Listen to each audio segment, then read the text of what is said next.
Hello there, everybody, and welcome back to the hashtag Best of the Year Marathon Game 3 here on High School Live. So be sure to go ahead and subscribe to the YouTube channel as well as turn on post notifications so you'll know when it is that we go live for the rest of the marathon that goes on literally for the next 31 days.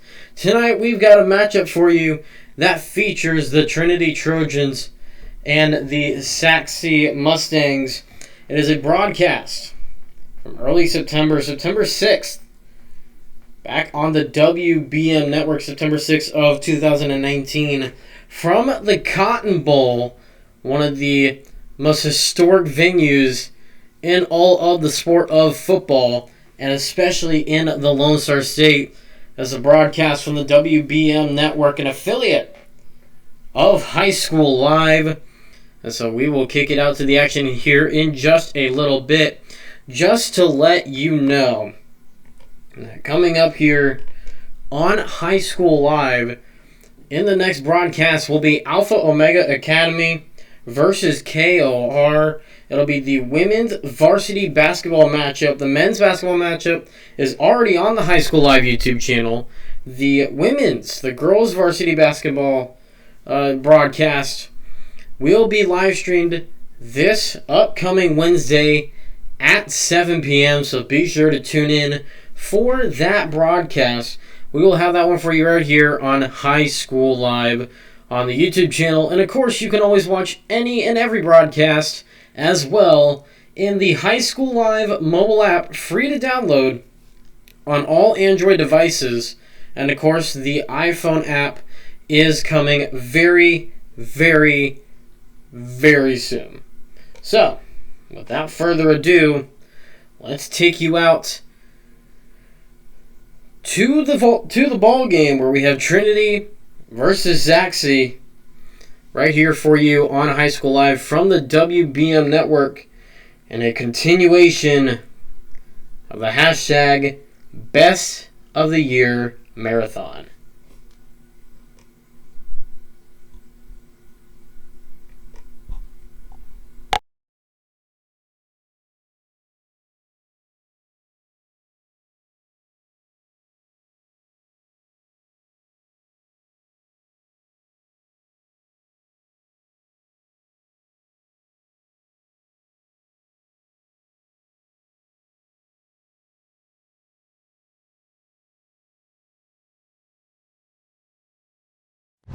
It is now time for some Texas high school football here on the WBM Radio Network. Game 1 of the 2019 Cotton Bowl Prep Showcase between U.S. Trinity versus Sachse.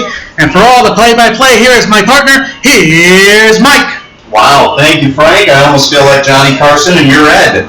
Nicely done. I feel like I should have some music and maybe fake a golf shot or something like that. But nevertheless, it is very sunny and very hot, as you mentioned just a couple of moments ago during our pregame show.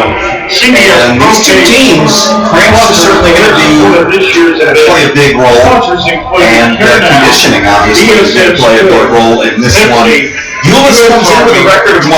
They beat Waco Midway 20-14. And Sachse 1-0. They beat Capella and Brother 33-30. Looks like Capella is going to get possession of the football first. They are the designated road team, as Frank mentioned earlier. Back deep for them is Robert Jones, and he's joined standing on the goal line by Sean Coleman, who is their starting running back. Kickoff definitely the upper one. It's Trinity gets ready to kick this one off.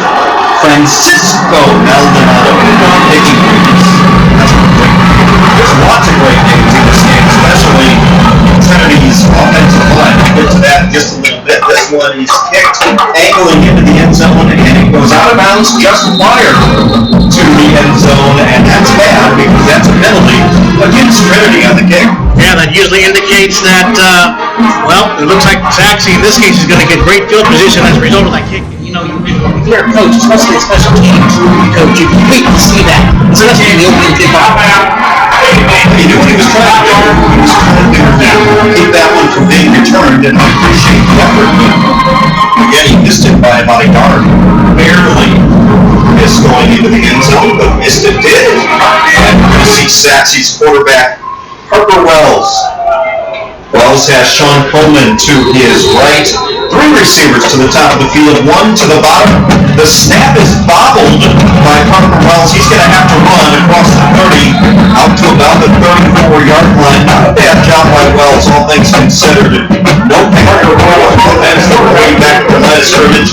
It's going to be 2nd down and 6 this time. It's Sean Coleman off right guard, and Coleman is rolled up. That's the 35. Now to the 38-yard line. It's going to be 3rd down and 2. Wells was able to do what he did because he was fortunately that Trinity didn't show any blitz right there. That's why he was able to hurry up, get the ball, and run it. 2 receivers to the top, 2 receivers to the bottom. Coleman in the backfield. This one up in the air. Nope, good. It was intended for Tyler Williams. Receiver just shortly throw to the far side of the field, and the pass was just a little off, but the timing was off from the beginning. Probably a pass that Wells should have completed. Sachse trying to establish the balanced offensive attack they had last year against Trinity, trying to do it again, and they're going to need that certainly in today's ballgame. Back in for the Trojans. Singer forward under. Back foot it under, and this is a very low punt. Lands at the 45, takes a nice Sachse bounce, and is picked up at the 27-yard line. So it'll be 1st and 10 Trinity at the 27-yard line. We get a look at senior quarterback Marcus Herman. Speaking of fumble snaps, he scored a touchdown last week. A.J. Barnett is going to be his featured running back. He's a senior. Was the backup last year, rushing 332 yards, 9 touchdowns. So he does bring a lot of experience for a guy that was not the starter last year. They'll send 2 receivers to the far side of the field, under center, and the give is to Barnett. Barnett bounces off a man, tries to turn the corner, and he's able to pick up the 1st down. Nice run by A.J. Barnett across the 35, out to the 39-yard line. Good job by the left side of that O-line, sealing off the end. But this is impressive the way Trinity designed that play. They had everybody of Sachse to the right, anticipating the run to the right. What does he do? He goes to the left. There was no safety that could try to alleviate, preventing him from getting that big gain. So, good start right there for Trinity. 1st down and 10, their own 39-yard line. 3 receivers to the top of the field. And again, it's going to be Barnett, this time right up the middle, and Barnett is brought down after a pickup of about 5 out to the 44-yard line. So even though it wasn't a very big hole, Barnett still got to get into a nice 1st down gain. Everybody who knows the Trojans knows that they are a running, balanced attack offense. They only throw when they have to, and for Sachse, that's their goal. They want to force Trinity to pass, but if they can't stop the running game, it's not going to matter. 5-yard gains on 1st down is definitely going to keep Trinity comfortable in what they want to try to do. They've got a fullback in there, and Herman again hands it off, and Barnett this time stopped at the 45-yard line, and I'm trying to see where I'm in there. I believe that was Quentin Williams, senior linebacker, who did a terrific job of slowing down Barnett, allowing his defensive mates to bring him down. Yeah, there wasn't much that Barnett could do on that one. I applaud Trinity for having a fullback, but in that particular case, it was met head-on. We will tell you who the fullback is, because he is one of those names that, well, he's not in now, but we'll get to him. The offensive line has some incredible names. Play action. Urban's going to roll out, looking for a man in a lot of trouble, and he's brought down at the 40. He does get rid of the football, and they're going to say that he got rid of it before he hit the ground. That was very, very close. Outstanding job by Lazarus Rosario of Sachse to come over and not lose contain. He did a nice job, knew exactly where he needed to be, and they force him into a punt. Well, even though it was a close game last year, Mike, Sachse felt embarrassed in terms of the way they were manhandled. Certainly this year, not for that to happen. And that's a good defensive start for Sachse to make a statement right off the bat. So neither team able to do much. They're going to do a fake punt, and they're going to get the first down. The pass is completed to the near side of the field, and the receiver is Addison Davis. There are two flags. One came during the play, and then one came after the play. So hold everything. Well-designed fake punt, I will say that. Addison Davis was wide open. And if it holds, we'll have a first down, a new set of downs for Trinity. But as Frank mentioned, some flags on the field. The officials talking this one over. You know, it's interesting. You watch NFL games or even college games, you see players hanging out by the officials. Not in high school. They stand pretty far away. All intense and everything, and they want to make sure that the refs do their job. All right, we are waiting for the call based on where guys are standing. We got welcome back, number 16 on the offense. He's 10 yards on the foul. All right, so there's a block in the back, but the good news is that Trinity's going to keep the ball. Block in the back on Valentino Fati. But the fake punt still pays dividends, even though they lose field position, the ball sitting at their own 49-yard line. Trinity showing a little bit of razzle-dazzle right there in their possession right there, and I can tell you for Sachse, they got a bit heartbroken. They did a great job, but they certainly weren't anticipating the fake. High formation behind the quarterback. The pitch is to Barnett around left hand, and Barnett doesn't get much. Actually, check that. Ollie Gordon, the backup running back, that time carried the mail, got a couple of yards. On the carry, Ollie Gordon. And just to keep in mind, in case you're wondering what it's like so far, for an early start, 5 o'clock, it's definitely going to be a slow ride to the ground. I tell you what, that sun is beaming on the Sachse side. On the Trinity side, they have a little bit more shade. But nevertheless, kudos to both fan bases for coming out this early. Well, Sachse is 17 miles away from this stadium, and Euless is 19 miles away, and rush hour traffic, that takes a while. And the give again is to Ollie Gordon, this time off right tackle, and Gordon is bottled up shy of the 45-yard line. Let's see if they give him the 45. It looks like they will, and that'll leave them with a third down and 4. I don't think in each scenario for the Trojans, do they go ahead and maybe want to try to throw it this time, or do they continue to pound it, knowing the fact that Sachse's not going to be full this time if they try to go for another fake?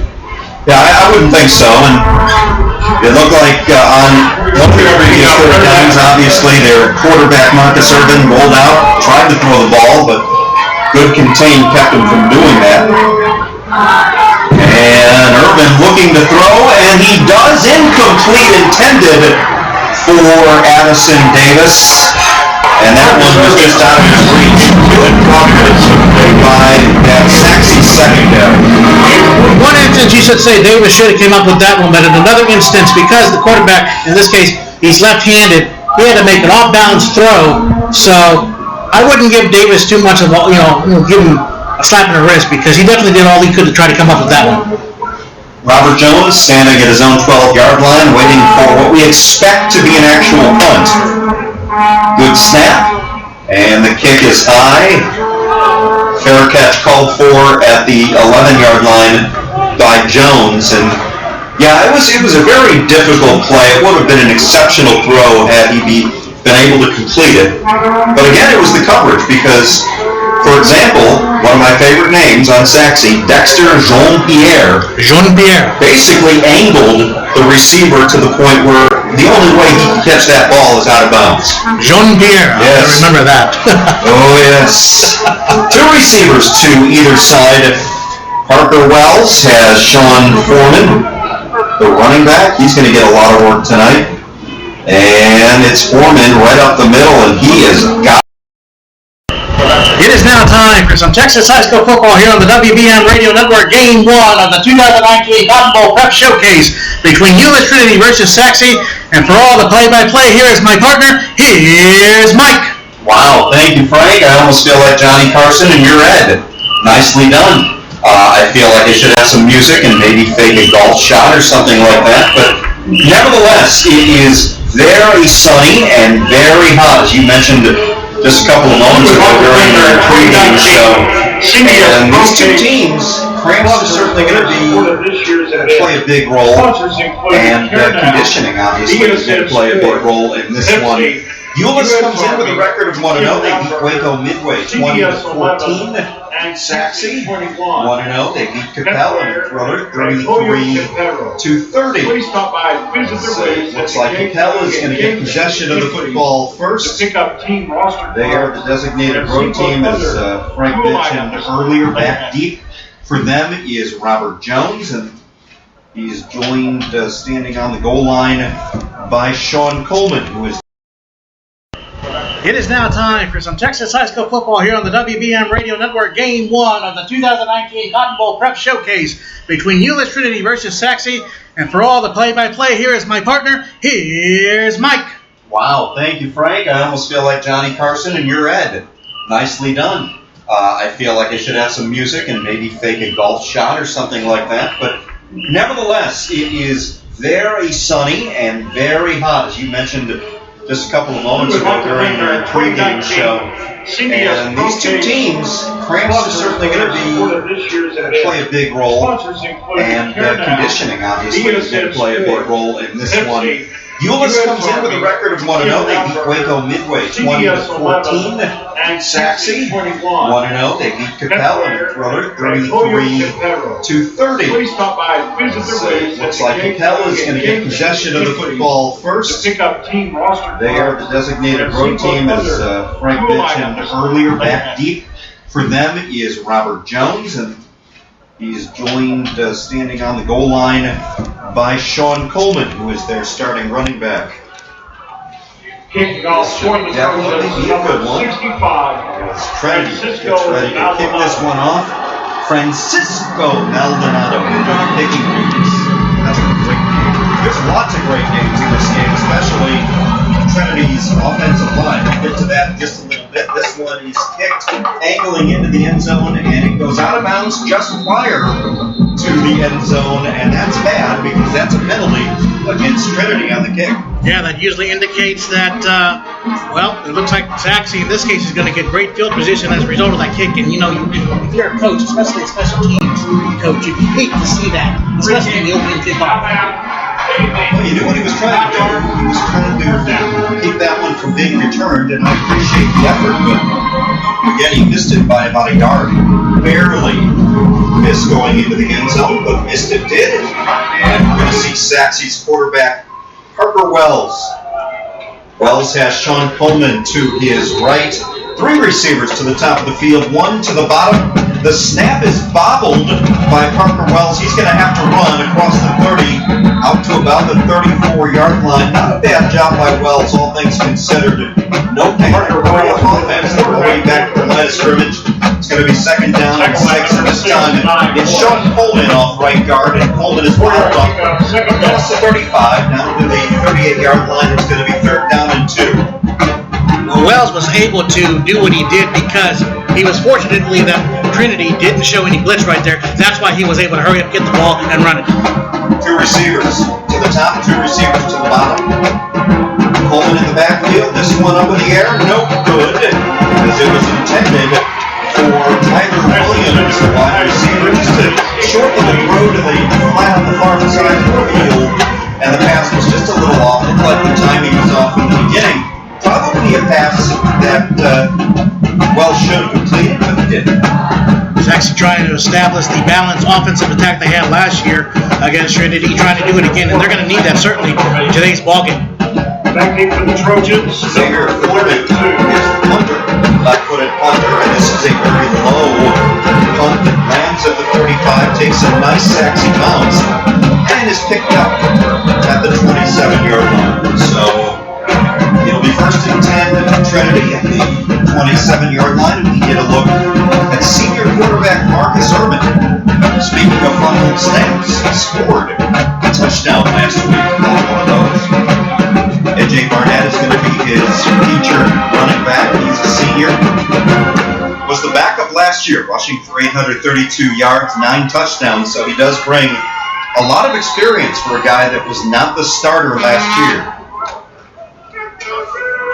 They'll send two receivers to the far side of the field, under center, and the give is to Barnett. Barnett bounces off a man, tries to turn the corner, and he's able to pick up the first down. Nice run by A.J. Barnett across the 35 out to the 39-yard line. Good job by the left side of that O-line, sealing off the end. But just as impressive, the way Trinity designed that play, it had everybody of Sachse to the right, anticipating the run to the right. What does he do? He goes to the left. There was no safety that could try to alleviate, preventing him from getting that big gain. So, good start right there for Trinity. First down and 10, their own 39-yard line. Three receivers to the top of the field. And again, it's going to be Barnett, this time right up the middle, and Barnett is brought down after a pickup of about 5 out to the 44-yard line. So even though it wasn't a very big hole, Barnett's still going to get into a nice first down gain. Everybody who knows the Trojans knows that they are a running, balanced attack offense. They only throw when they have to, and for Sachse, that's their goal. They want to force Trinity to pass, but if they can't stop the running game, it's not going to matter. 5-yard gains on first down is definitely going to keep Trinity comfortable in what they want to try to do. They've got a fullback in there, and Irvin again hands it off, and Barnett this time stopped at the 45-yard line, and I'm trying to see who got in there. I believe that was Quentin Williams, senior linebacker, who did a terrific job of slowing down Barnett, allowing his defensive mates to bring him down. Yeah, there wasn't much that Barnett could do on that one. I applaud Trinity for having a fullback, but in that particular case, it was met head-on. We will tell you who the fullback is, because he is one of those names that, well, he's not in now, but we'll get to him. The offensive line has some incredible names. Play action. Irvin's going to roll out looking for a man in a lot of trouble, and he's brought down at the 40. He does get rid of the football, and they're going to say that he got rid of it before he hit the ground. That was very, very close. But an outstanding job by Rosario of Sachse to come over and not lose contain. He did a nice job, knew exactly where he needed to be, and they force him into a punt. Well, even though it was a close game last year, Mike, Sachse felt embarrassed in terms of the way they were manhandled. They're determined this year not for that to happen, and that's a good defensive start for Sachse to make a statement right off the bat. So neither team able to do much, and they're going to do a fake punt, and they're going to get the first down. The pass is completed to the near side of the field, and the receiver is Addison Davis. There are two flags. One came during the play, and then one came after the play. So hold everything. Well-designed fake punt, I will say that. Addison Davis was wide open. And if it holds, we'll have a first down, a new set of downs for Trinity. But as Frank mentioned, some flags on the field. The officials talking this one over. You know, it's interesting. You watch NFL games or even college games, you see players hanging out by the officials. Not in high school. They stand pretty far away. All intense and everything, and they want to make sure that the refs do their job. All right, we are waiting for the call. Based on where guys are standing. We have welcome back, number 16 on the offense. He's 10 yards from the front of the foul. All right, so it is a block in the back, but first down. The good news is that Trinity's going to keep the ball. Block in the back on Valentino Fati. But the fake punt still pays dividends, even though they lose field position, the ball sitting at their own 49-yard line. For Trinity, showing a little bit of razzle-dazzle right there in their possession right there, and I can tell you, for Sachse, they got a bit heartbroken. They did a great job, but they certainly weren't anticipating the fake. High formation behind the quarterback. The pitch is to Barnett around left end, and Barnett doesn't get much. Actually, check that. Ollie Gordon, the backup running back, that time carried the mail, got a couple of yards. Carry Ollie Gordon. And just to keep in mind, in case you're wondering what it's like so far, for an early start, 5 o'clock, it's definitely going to be a slow ride in the crowd. I tell you what, that sun is beaming on the Sachse side. On the Trinity side, they have a little bit more shade. But nevertheless, kudos to both fan bases for coming out this early. Well, Sachse is 17 miles away from this stadium, and Euless is 19 miles away, and rush hour traffic, that takes a while.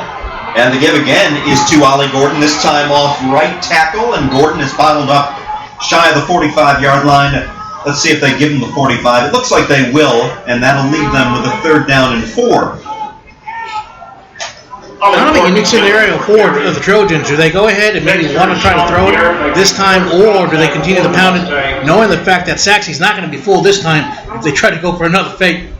Yeah, I wouldn't think so. And it looked like on one of their previous 3rd downs, obviously, their quarterback, Marcus Irvin, rolled out, tried to throw the ball, but good contain kept him from doing that. And Irvin looking to throw, and he does. Incomplete, intended for Addison Davis. And that one was just out of his reach. Good coverage by that Sachse secondary. In one instance, you should say Davis should have came up with that one, but in another instance, because the quarterback, in this case, he's left-handed, he had to make an off-balance throw. So I wouldn't give Davis too much of give him a slap in the wrist, because he definitely did all he could to try to come up with that one. Robert Jones standing at his own 12-yard line, waiting for what we expect to be an actual punt.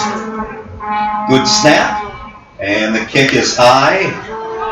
Fair catch called for at the 11-yard line by Jones. And yeah, it was a very difficult play. It would have been an exceptional throw had he been able to complete it. But again, it was the coverage, because, for example, one of my favorite names on Sachse, Dexter Jean-Pierre, basically angled the receiver to the point where the only way he could catch that ball is out of bounds. Jean-Pierre, yes. I remember that. Oh, yes. 2 receivers to either side. Parker Wells has Sean Foreman, the running back. He's going to get a lot of work tonight. And it's Foreman right up the middle, and he is gobbled up at the line of scrimmage. A bunch of Trojans were there to make the stop. First and foremost, Zion Fanua.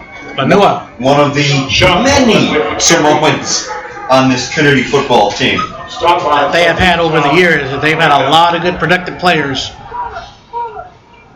Again, 2 receivers to either side this time. And they were going to try it. Almost looked like a lateral. And the ball was badly overthrown, intended for Jones. It's a good thing it went out of bounds, too, because if it had stayed in bounds, it would have been a live ball. Absolutely. So now 3rd down and 9 for Sachse. Lots of time for the quarterback. He airs it out, and it is caught across midfield. Is it caught? What are they going to say? Looks like both players are going after the ball, but it appears that it's going to be a 1st down for Sachse. Wow, what a catch. Jordan Neighbors. It was a jump ball. And the reason I hesitated is I thought for a moment it was intercepted, but it was pretty much 50-50. And now they keep it on the ground to Coleman. Coleman working those right hash marks, and again doesn't pick up much. Maybe 2. Down to the 45-yard line. Coming in to help out on the stop was Kukesi Diakatu. Hurry up offense. Parker Wells looking to throw. He's got a man open. Inside the 35, down to the 30-yard line, and that's Sean Coleman out of the backfield.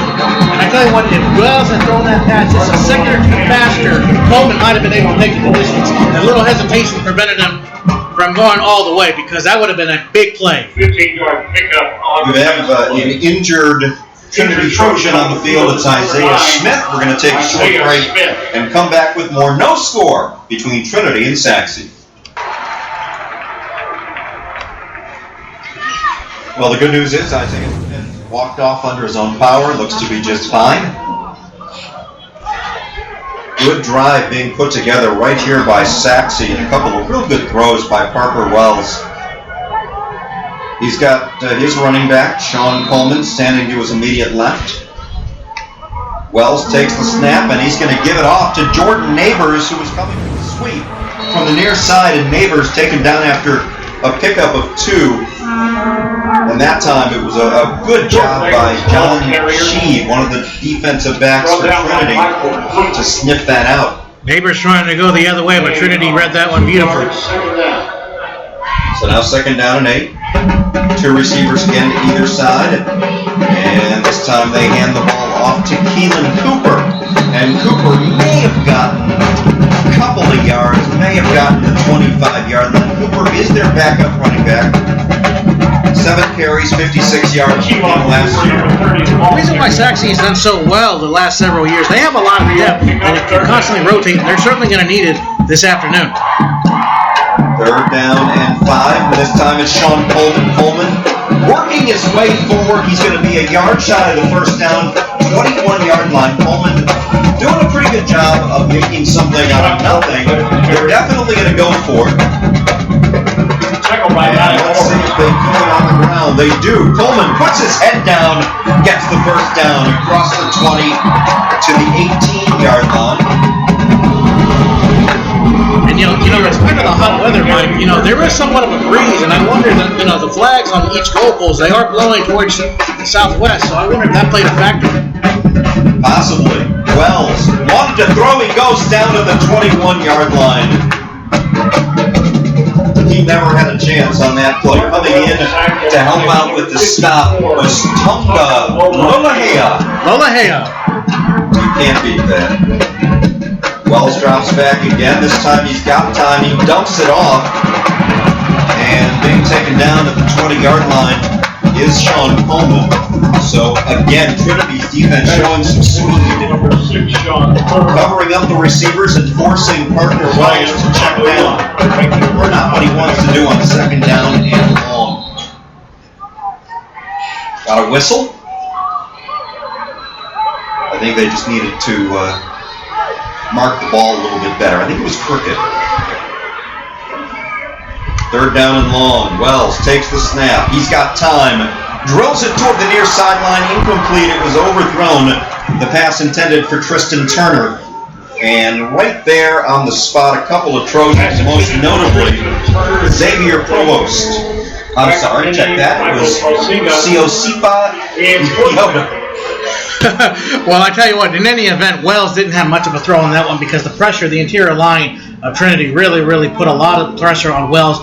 It would have been really difficult for Wells to get up a good balanced throw. So as a result, it's 4th down, and they're going to go for the field goal this time. They are going to go for the field goal, 30-yard attempt.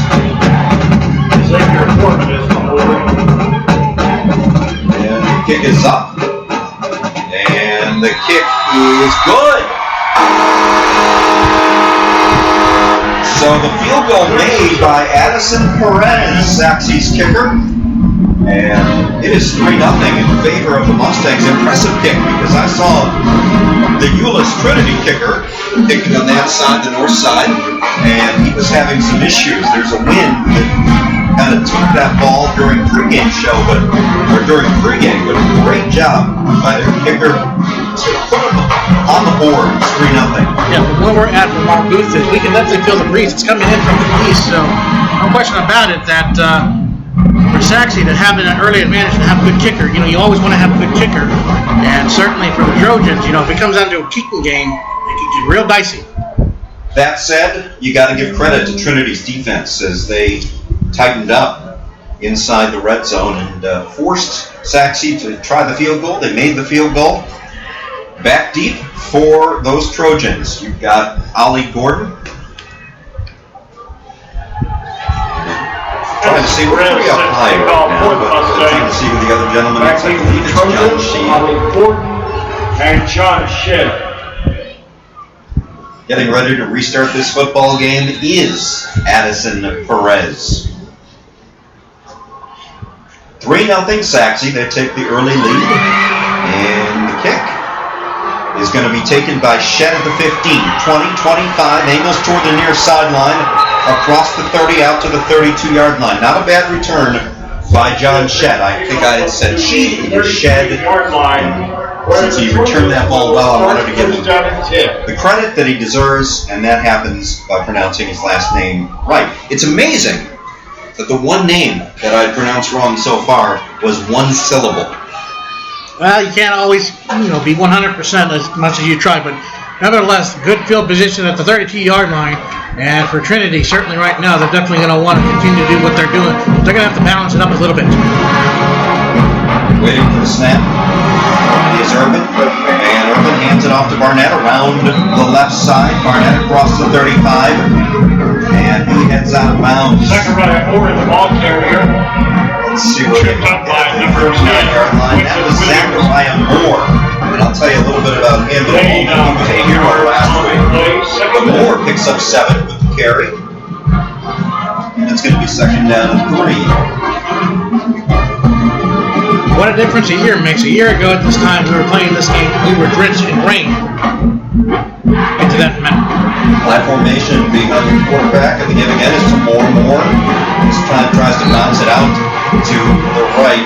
Really wasn't able to do anything. Sachse defense coming out big. Third down and 3. You mentioned earlier in the pregame show that Trinity defeated Waco Midway. Waco Midway was supposed to be the first participant last year in the first game last year. That game eventually got called off because of rain and lightning. But nevertheless, what a difference a year makes. Now it's sunny and hot. Trinity employing a senior fullback, Jason Vamutu. Although Jason is not on the field, well, yes he is. He's on the edge of the line on the left side. And it's Moore again, and Moore is going to be stopped short across the 40 to the 41-yard line. Stepping in to make the play again, Quentin Williams, very talented senior linebacker. I've been impressed so far with the linebacking core of Sachse right now because they made some really, really key plays right there.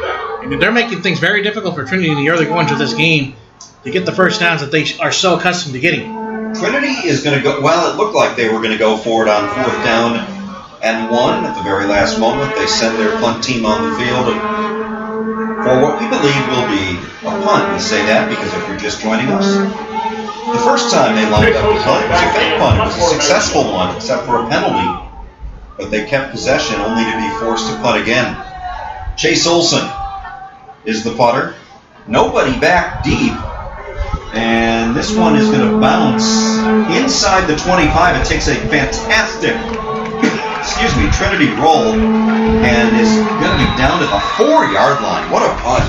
Absolutely, and it's going to be interesting to see how Sachse, with their balanced attack, but, anytime you're pinned down within 5 yards of the goal line all the way, when you have to go 95-plus yards, it's very, very difficult. I don't care who you have. You still have to be very, very creative. You don't want to make a catastrophic mistake because the last thing you want is to be tackled in the end zone for a safety. Well, also the last thing you want is to turn the ball over, and that's what Trinity's defense is going to be thinking right here. They're going to be trying to knock that ball away, whether it's Marcus Urban, or make it Parker Wells or Xavier Foreman or whoever's going to carry the ball here. And on the sweep, they hand it off. It's Jordan Neighbors, and Neighbors around the left side doesn't get much. And once again, that Trinity defense is definitely showing some speed. Right there, Neighbors' stop was, I'm going to guess, Mose. Not bad. Not bad at all. We have... Looks like more cramps. Yeah, it's injured Sachse player this time at the 7-yard line. We'll take a quick timeout, come out with more. Sachse leads Trinity 3-0. Jordan Neighbors, who was the ball carrier, was the injured player. He walks off under his own power. 2nd down and 7. The ball sitting at the 8-yard line. And they're going to dump it off to the running back, and this time taking it across the 10 out to the 11-yard line, and that was Coleman.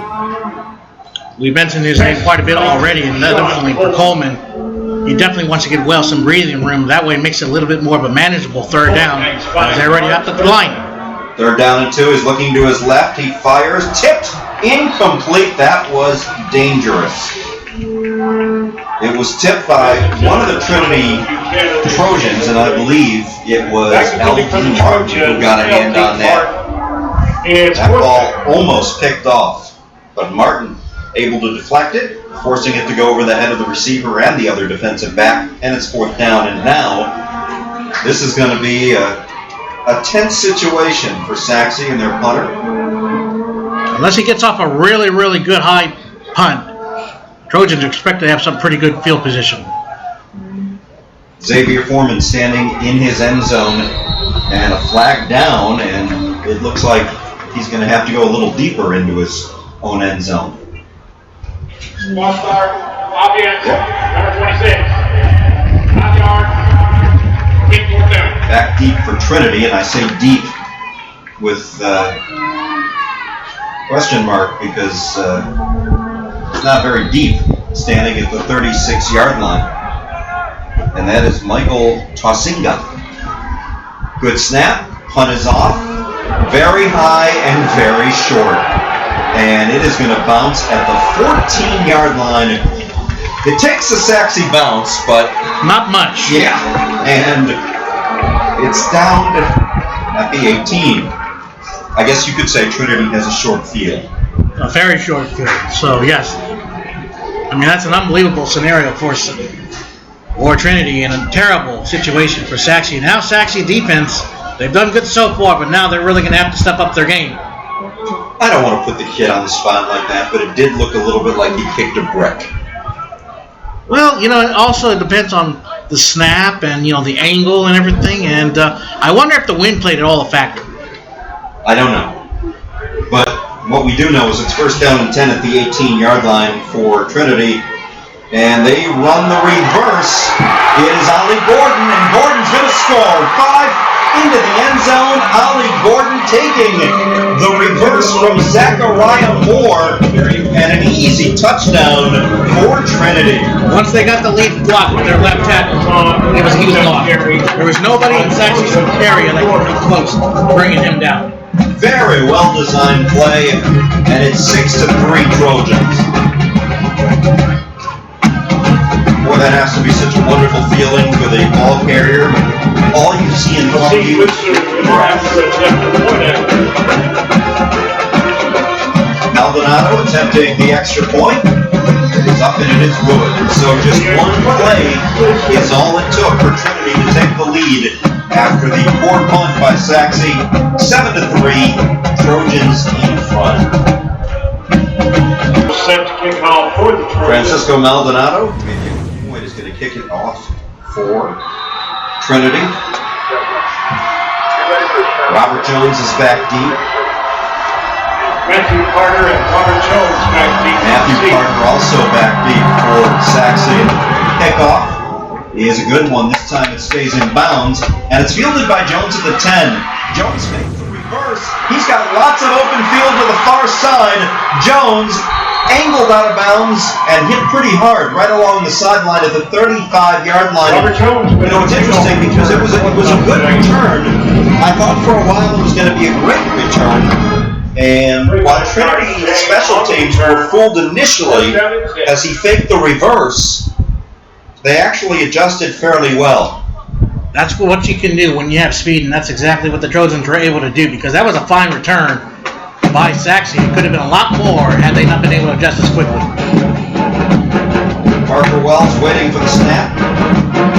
He dumps it off to Coleman, the running back on the far side. He misses one man, and Coleman across the 40 out to the 43-yard line. Nice job by Sean Coleman to make the first man miss.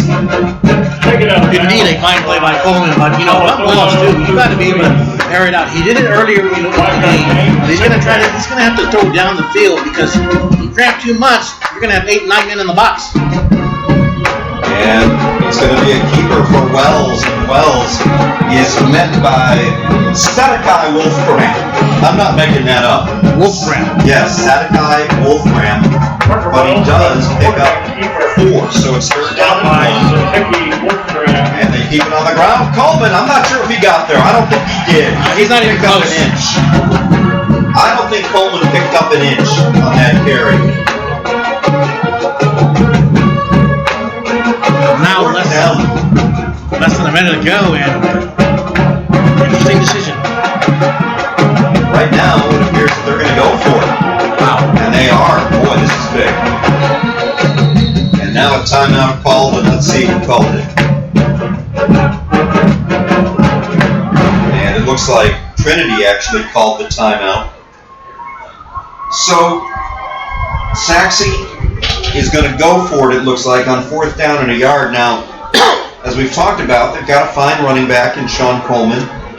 They've got a guy in Parker Wells, quarterback, who's already shown that he can run the ball a little bit. But you also know that Trinity's defensive line is licking their chops right now, knowing that, more than likely that's what they're going to try to do, is just run it right up the gut. Well, you would think so, but then again, Wells, is this the perfect opportunity to kind of fake the Trinity defense and throw it deep, because you're going to have to mix and match, especially, for Sachse, they're coming off that big win over Capel. They want another statement win against Trinity. Trinity, one of the traditional powerhouses here in DFW. You've got to forget last year. You've got to win here today, and you're going to have to be very creative, because this is a gutsy call where they're at on the field. Yeah, you really don't even have to go deep downfield. All you need to do is fake the defense and get somebody open 5-10 yards down the field and get that first down. Slant. I love the slant. Let's see what they decide to do. And it's going to be a direct snap to Jordan Neighbors, and Neighbors turns the left side. The ball may have come loose momentarily, but they say he was down. Neighbors gets the first down out to the 49-yard line. He literally flew in the air for a brief second. Yes. I hope he got miles for that. Jordan Neighbors. He seems to be right back up. Mustang, first down. So they run the Wildcat, and it works like a charm, and now the give is to Coleman. That does not work like a charm. He is met by a whole bunch of black-shirted Trojans led by linebacker Josh Taylor. Well, Taylor we haven't mentioned, but certainly he's one of the fine defenders that the Trojans have, so he makes a clean play right there. Sachse does not like to throw the ball, and I'll give you an indication of that in just a moment. And now a whistle, and we're going to get a timeout on the field. Let me tell you a little bit why I say that. These are their stats from last week and their win over Capel. Again, they put up 33 points. You would assume that they had a big offensive outpouring. Their leading receiver had 3 receptions for 30 yards. We would like to thank our 2019. Then you had Jordan Neighbors, 2 receptions for 14 yards. By the way, the leading receiver was Jay Fair, whose name we haven't even mentioned tonight. He hasn't been targeted once. Robert Jones, 3 receptions, 12 yards. J.D. Hunter, 1 reception, 6 yards. Parker Wells last week, 7 of 9 for 55 yards and a touchdown. The backup quarterback Xavier Foreman, 6 of 11, 43 yards and an interception. So despite 33 points on the board, not a lot of offense. That would indicate that either A, they had a running back by committee type of offense where they constantly were running the ball. Otherwise, it was just bad offense on the part of Capel to where turnovers were created, because normally when you score 33 points, your quarterback usually throws at least 100, 150 yards. But 33 yards for total for reception? Yeah, and it was Sean Coleman who did the damage. 25 carries, 132 yards, 2 touchdowns. So they did it on the ground, and that's what they're trying to do today. 2nd down and 10. Parker Wells claps hands, drops back, looking, fires it, incomplete. There's going to be a flag. That one was obvious. The pass intended for Robert Jones. Actually, 3 flags on the play. Well, that's how obvious it was. It was Isaiah Smith who just ran Jones over, and that's going to be the first down for Sachse. We believe, because maybe one of those other flags. No, they're going to mark the ball up at the 36-yard line. For a moment, Sachse was walking backwards, so I thought it might have been offsetting. Pass interference on defense, number 9, 15 yards, first down. Pass interference, as you likely heard. Both teams were already lined up when the official got around to making the call. They had to kind of stop and wait. Wells looking to throw again. He's going to go down. He never had a chance. Coming in for the sack, Tonga Lolohea. He looked a little confused on that one because it looked like he was going to initially air it out deep, but then he pulled back, and by the time he did pull back, next thing you know, he's on the ground. Lolohea was there in a flash. So it's going to be 2nd down and 12. Wells dumps it off to Coleman on the near side. He's got nowhere to go. Taken down At the 40-yard line, a lot of speed shown by Newase and Zion Vanoa. And there's a flag on the field right at the line of scrimmage. It'll be interesting to see if this is holding against Sachse if Trinity accepts the penalty. Personal foul, defense, number 9. Oh my. Face mask, 15 yards. Personal foul against Trinity. Face mask. That is a huge call, huge mistake by the Trojans. Well, from Pee Wee all the way to the National Football League, penalties are awful. No question. Sean Coleman takes the handoff, and Coleman tries to go behind right guard, and there is nowhere to go. Sean Coleman, number 6. Bottled up again. Julian Johnson was there from his safety spot to make the stop. Josh Taylor also in on it. 2nd down and 8. And it's Coleman again trying to turn the far side of the field, and he's tripped up and taken out of bounds inside the 20 at the 18-yard line. And I'll tell you who made that play for Trinity. It was Tonga Lolohea. He did not get the tackle, but what he did was he struck out the running back so far that other guys were able to catch up and make the stop. 3rd down, quick pass, incomplete. Down the right hash mark, intended for Jay Fair. But that time the coverage was legal and very, very good. Not to mention the pass for Fair was a little too high. He tried to reach all he could, but it was just too high. And now it's 4th down. And by all appearances, they're going to go for it again. Michael Woodley was the one that had the coverage on that last play. Nice job by Woodley. He's a senior. Are they going to talk about it?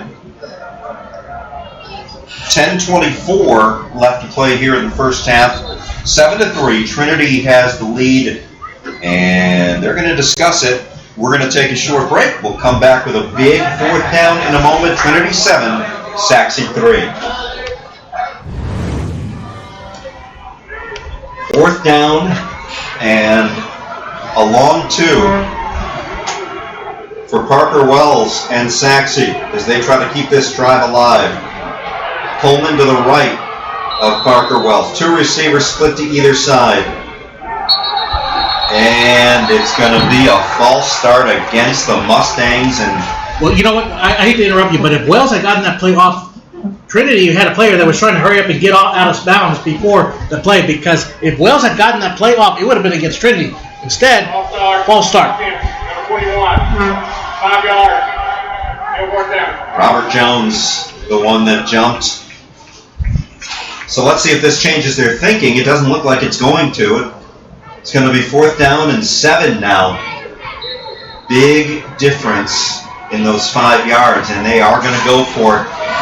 It'll definitely, more than likely, I would say, change the play call. And another whistle and another flag. Is this another false start? Yep. False start. Offense, number 7. This time Jay Fair jumped early. Boy, talk about self-destruction. You go from a 4th and 2 now to a 4th and 12. Second. Timeout. And, you know, you're really in no man's land. I mean, you can't kick a field goal. My guess is this would be probably testing the limits of their kicker, I would think. I haven't seen a lot of them. And certainly you're not going to punt. So you almost have to go for it on 4th down and 12. And now, well, I'll tell you, the defensive playbook for Trinity is wide open because of this. And because you have to almost necessarily go for it, you know Trinity's going to assume it's going to be a deep pass because you got to get 12 yards. So it's not going to be like one of those short passes and then, or half-back pass. You're going to have to throw it. You got to get to the 14-yard line for a first down. So Trinity's going to expect a little bit of a deeper pass. You mean it's not going to be a Mitch Trubisky special where it's 4th and 12 and you dump it off for 2 yards? I had a feeling you might say that. Yeah. Not that I'm bitter or anything, but I'm bitter. All right, here we go. 4th down and 12. 26-yard line. And Let's see if one of those wide receivers can get open for Parker Wells. He drops back, looks right, looks left, under pressure. He's going to go down. He gets the ball away before he does. But nevertheless, they're going to turn the ball over. He tried to get the ball to Jonathan Buchanan. But even if Buchanan makes that catch, he's going to be tackled well short too, because this was just an all-out pressure by Trinity. So either way, even if Wells gets that pass completed to Buchanan, Buchanan's going to be tackled and be well short. Parker Wells having absolutely no time to throw the ball right now. Even when he tries to roll out, there's somebody in black waiting for him. So Trinity is going to take over. This is a big part of the game, I'd say, for Sachse's defense. Already down 7-3. Offense struggling just a little bit. And now Trinity has a chance to add some points with Marcus Irvin. Irvin waits for the snap. He juggles the snap, and he's going to be buried. Planted like a petunia inside the 15, down at the 14-yard line. He never had clear possession of that football. It's amazing he was able to hold on to that one to begin with, because he had 5 defenders in your face when it's all said and done.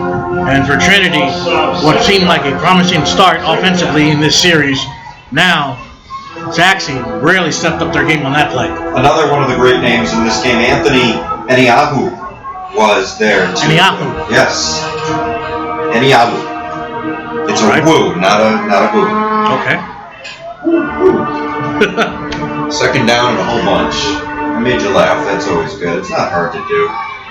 And now a little misdirection. They give it off to Ollie Gordon. Zachariah Moore, and Moore is able to pick up the first down as he went from right to left and fooled the Sachse defense. Well, Mike, what is it about good teams like Allen, like South Carol, like Trinity, when you think you couldn't go far back, and then they come right back, and they not only get the first down, but they get first down and more? I mean, what's up? I mean, my oh my. Well, it's good play design, and it's good play execution. That time, Marcus Irvin looked like he was going to roll out to his right and throw the ball, and then he hands it off going completely the opposite way. And taking it right up the middle, again, is Irvin, and the quarterback very close to another first down. And the middle of that offensive line for Trinity, they're doing a darn good job opening up those holes. Anytime you've got a good line, both offensively and defensively, you can do a lot of things, especially in the running game. And certainly right now the Trojans are definitely displaying that. They've always have had a good offensive line, and that allows them to have that big, powerful running game that a lot of teams envy. It is a first down. Under center. Play action. And he's going to throw it downfield, but nobody home, as the pass was intended for I'm trying to see who the receiver was. The receiving end of that. Jacob Schaefer was the intended receiver, but it was nowhere close. Not a bad call, though. You want to throw Sachse off guard. Certainly Sachse was anticipating a run, so for a split second it caught him off guard. So not all too bad, but certainly you want to perfect that in time. Trinity is substituting out their offensive linemen fairly often, trying to keep them fresh. On a day like this, it can be easy. And now Irvin. And Irvin dumps it off, and it looked like very close to a lateral, but it was not. Ollie Gordon was on the receiving end, just couldn't handle it. It's probably a good thing that he didn't. He was about a yard in front of the line of scrimmage. Yes, indeed, and certainly, you always have to hold your breath on that one, because you never know, because it happens so fast. Only the referee will be able to take into account what's going on. So for Trinity, they have a break. Third down and 10, and Sachse, their defense needs to come up big and get this ball back. We've already seen Trinity convert on 1 3rd and long. What do they have up their sleeves this time? Irvin fires complete, but well shy of the first down.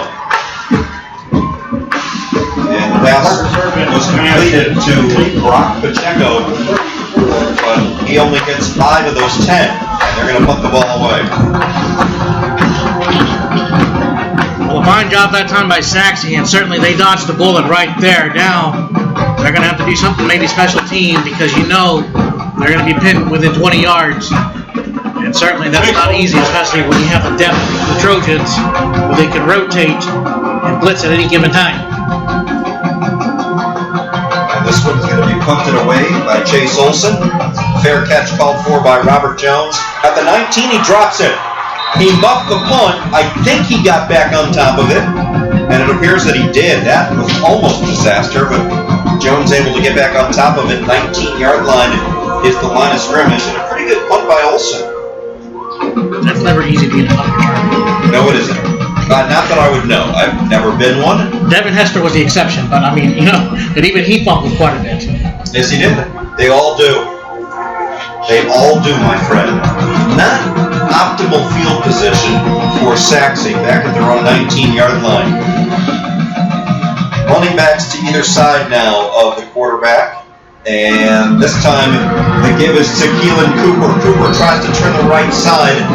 Again, misdirection. Cooper was standing to the left of the quarterback, Parker Wells. Took the handoff, and Trinity's defense showing that speed again. A gain of 4.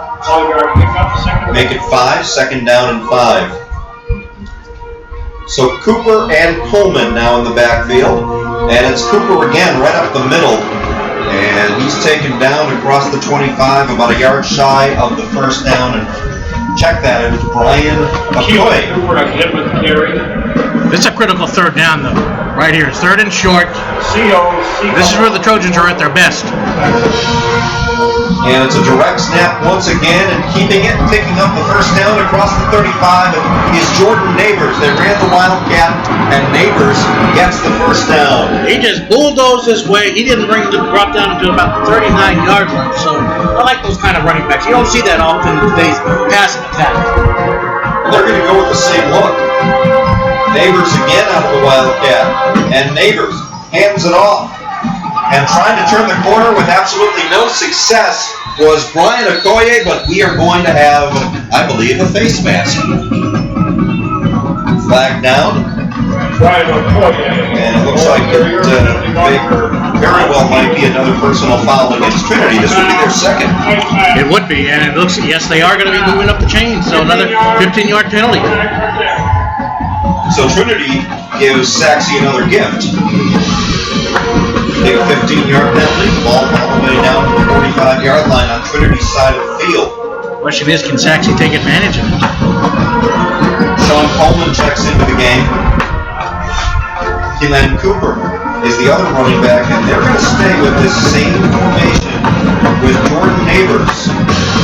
And Neighbors fakes the handoff. Wanted to throw in trouble, buried and right in midfield. Jordan Neighbors back to the play.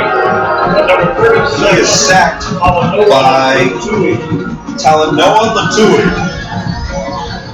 And usually that's where a running back is your best friend, because that's where he could have come in here. Once again, it's Neighbors. He's going to look to throw.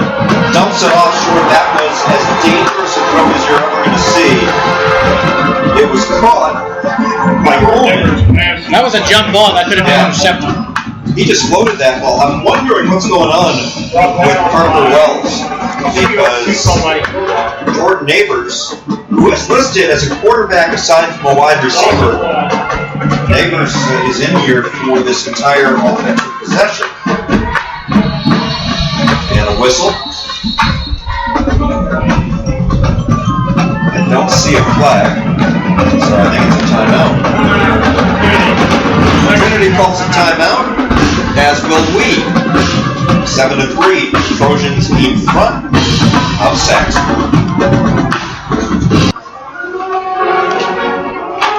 During the break, we were speculating about Sachse quarterback. Not seeing him along the sideline. That doesn't mean he's not there, but I can't see him.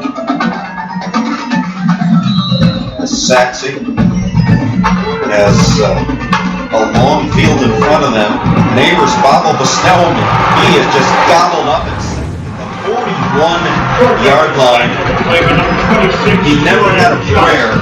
Julian Johnson was all over him on that third down play, and now they're going to have to punt it away. That was like a Lawrence Taylor type sack. You just run with speed and power to get around. My oh my. Sachse, no doubt, hoping for a little better punt this time.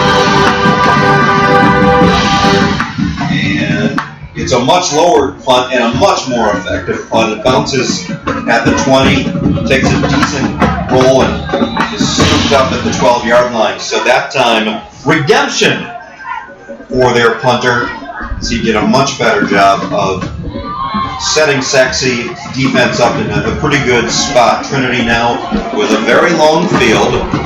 4:53 left to play here in the first half. Trinity up 7-3.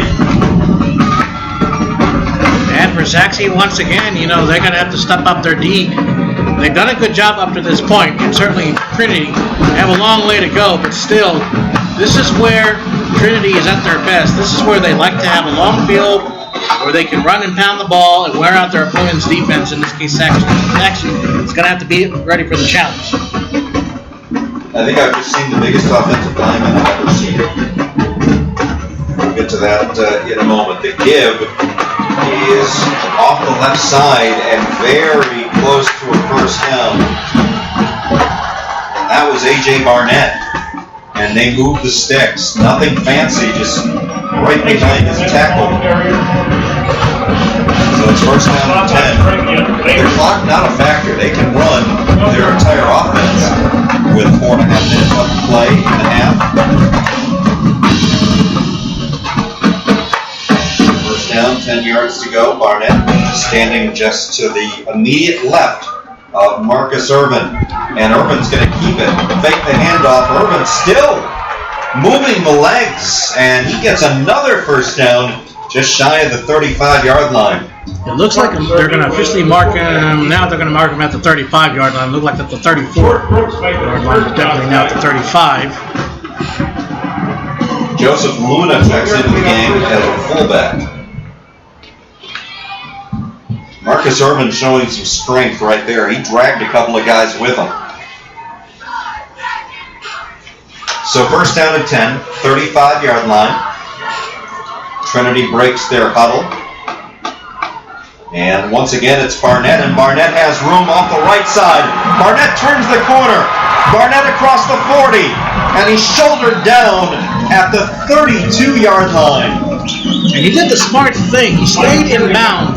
You're probably saying, why is that significant? Well, because the clock with less than 4 minutes to go in the first half. You want to continue to run that clock, get the first down, because at that point right there, Sachse just they seem tired right now. And I told you, this is where Trinity's at their best.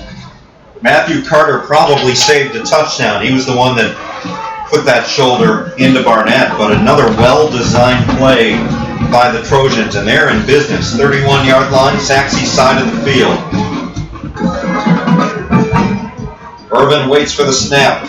He's going to keep it himself. Left side, he's got running room. Irvin back toward the middle of the field. Irvin down to the 9. Marcus Irvin. Great vision.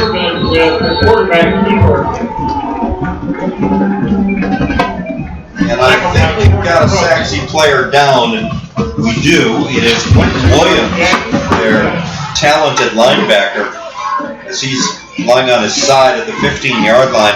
Marcus Irvin, man, I'll tell you what, this kid is like having another running back there. Oh, he definitely has the ability to, when you got that kind of physique, and, talking about that offensive lineman, Trinity just a minute ago, Trinity's got a lot of size. Let's face it, they do.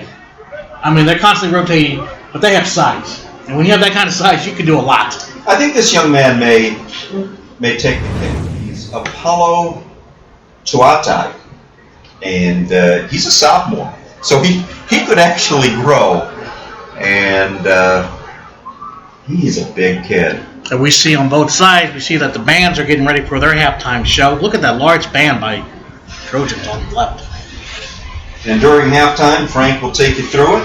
You got some interviews lined up today, don't you? Yeah, absolutely. As we are possibly waiting the arrival of Mike Fielder, the athletic director for Euless Trinity. He told me earlier today, however, that there's a lot going on. Trinity's got their volleyball team going on as well, along with some other sports. But he will be kind enough to join us here, and then I'll go ahead and kind of spill the beans right now The athletic director of Plano, Gerald Brents, will be our halftime guest for the second game between Lake Highlands and Plano East. That would make sense, that he would be the athletic director for one of those schools.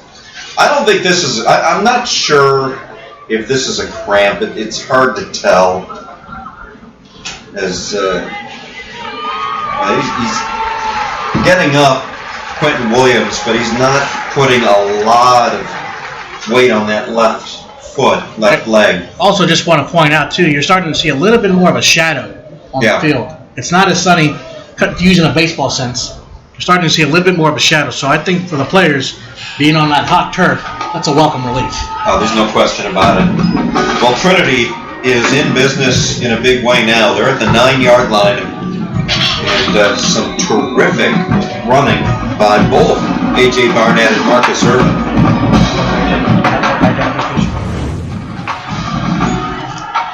First down and goal for Trinity. Irvin under center, and he gives off to his fullback, and that is number 40, Benny McDonald, and he doesn't get much. Sachse was ready for that. Let's pause real quick for station identification. This is the WBM Network. You're listening to WBM Sports here on the WBM Radio Network. Loss of 1 yard.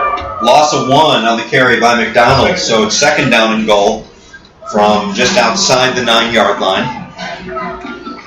That was the first time McDonald has touched the ball. It may be the last time McDonald touched the ball. We'll see.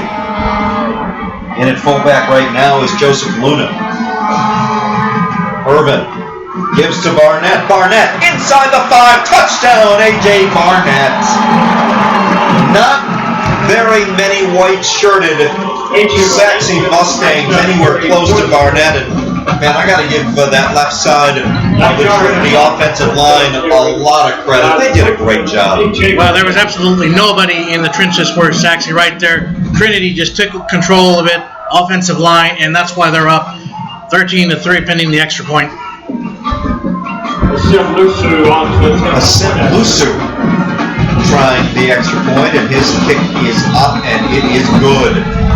So with 2:06 remaining in the first half, it is 14-3 Trinity after what was just an incredibly impressive drive. And what made it even more impressive is that it was all on the ground. They didn't need to throw the ball. They ran it effectively. They used a few different guys to run the ball. And A.J. Barnett, you could see why he had almost 1,000 yards rushing last year. And looks to be one of the better running backs that we're going to see this year. Oh, was that a time and time again? This is why Trinity is one of the premier teams, not just in the DFW area, but all of the state of Texas. They have always had a great running game. It starts with that offensive line, but it also starts with finding the right players to write the right system in terms of running those particular routes. So, when you have that along with speed and depth, like I said, I'll say it time and time again, you're going to go a long way. 14-3 is your score. Lucy getting ready to restart this football game. Sachse has time, but lately their offense has not been getting the job done. Robert Jones back deep, along with Matthew Carter. And the kick is a good one. The wind holds it up a little bit. It's going to be Jones right at the goal line. Jones to the 10, the 15, middle of the field, 20, and he gets to the 25-yard line, and that's where Sachse is going to begin this series of downs.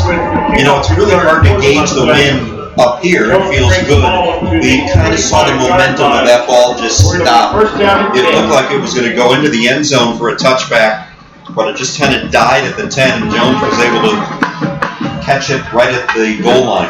And with 2 minutes exactly remaining here in the second quarter, this is a really, really important drive for Sachse. They need to get a touchdown now. All is not lost. If they're able to come away with some points, remember, Mike, they're going to get the opening kickoff to begin the second half. So, if they can get a score here, they can have some momentum heading into their locker room for the third quarter. Jordan Neighbors is back at quarterback. The problem for Sachse right now is they clearly have to go outside of their comfort zone. In other words, they're going to have to throw the ball. Neighbors, though, keeps it and just runs into to a brick wall. Neighbors Carry number 2. stopped almost immediately, and I know that Johnson making first. Johnson was in on the stop along with Sisiko Leota. Man, those names, they've got to be used. They really are. But it doesn't matter. They can play. That's all that matters. Julian Johnson, one of the easier names. He's had a terrific first half. Johnson, very quick from his linebacker spot. We've called his name a bunch of times. And we may call it even when it's other guys just because it's easy. And they're going to still run the ball across the 25 out to the 27-yard line. And that was Brian Okoye. They clearly don't want to throw this football. No, they don't, and they're approach 1 minute remaining here in the first half. They got all 3 of their timeouts, but they're just taking their time, and, well, you know, we'll see what they do. Although if you're a Sachse fan, you've got to be saying, why aren't we throwing the ball when you know you have to? Part of it might have to do with the fact that their starting quarterback, Parker Wells, appears to be out. And it's going to be interesting to see if he's back on the field. We don't know if he's injured. I didn't see him on the sidelines using my trusty binoculars. Third down, Neighbors takes the snap, and he's going to run it. Runs into one of his own men, and he is spun down for a loss of the play by Julian Johnson. It's never a good sign when you run into one of your offensive linemen, and that's what Neighbors did, and now Trinity's going to take a timeout. They've got time. They have time. 25 seconds left. Now, so much of this, obviously, is going to rely on the punt, and there's a lot of pressure right now on their punter, who is Xavier Foreman, because he's going to be standing back at about the 11-yard line. So there's a good chance that Trinity's going to get this ball at midfield. You got 25 seconds left. Really, yeah, you're going to probably have to throw the ball, but right now, I would say that they've got more of a capability of doing that than Sachse does.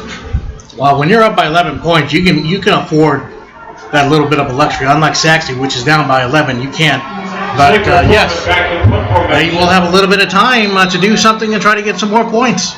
Michael Tasinga standing at his own 42-yard line, and this is a pretty good punt. Nice job by Foreman as it bounces at the 37-yard line. And it is going to roll dead at the 33. And I would say that Xavier Foreman came up big that time for Sachse. One really bad punt, very adverse conditions, but since then he's been money.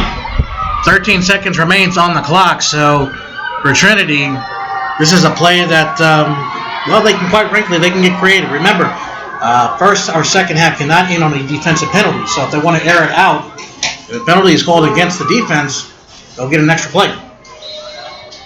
It looks like they're sending a lot of big playmakers, their wide receivers, into the game, so it does not look, at least based on that they're going to be conservative, but we'll find out in just a couple of moments. 2 receivers out to the top of the field, 1 receiver to the bottom of the field. Marcus Irvin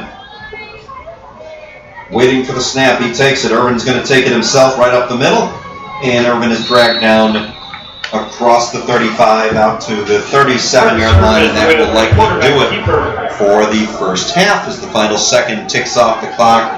And halftime it is. And after one half, Trinity 3-0 now leads 14-3. Frank is going to take you through halftime. I'm going to go get a bite to eat. We'll be back for second half action in just a bit. This is Frank Arriaga once again back here live from the Cotton Bowl here in Dallas, Texas. Game 1 of our doubleheader here on the WBM Radio Network. The Cotton Bowl Prep Showcase between Euless Trinity and Sachse. As Euless Trinity leads Sachse 14-3. We are just about ready to start the third quarter. And once again, here is my partner, Mike. All right, Frank, thank you very much. First half went by pretty quickly because most of the damage was done on the ground. As far as Sachse quarterback Parker Wells, I don't know what's going on. I actually bumped into 4 Sachse coaches. As we were getting into the elevator, I said, what's going on with Parker? 3 of them looked at me like I had 2 heads. And one of them just said, man, I don't know. So I don't know if they genuinely didn't know or just didn't want to tell me. But that's never a good sign. Now, we'll see if Parker's out there, but that's going to take a little bit because Trinity is going to get this football first. Ollie Gordon is active, along with Zachariah Moore. Addison Perez set to kick off. Once again, I want to thank my halftime guest, Mr. Barry Fuller, formerly of Lewis Trinity, the athletic coordinator. Thank you very much for coming on. And here we go.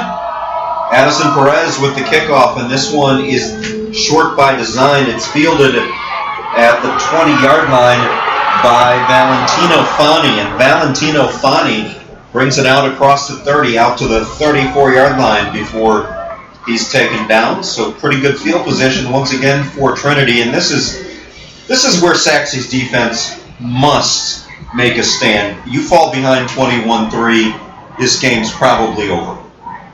Most certainly it is, and you know the way Trinity, they likes to run the ball, they like to pound it, especially up the gut of the middle right now. They can smell blood right now, so if Sachse doesn't make an adjustment or make a turnover, this could be the game.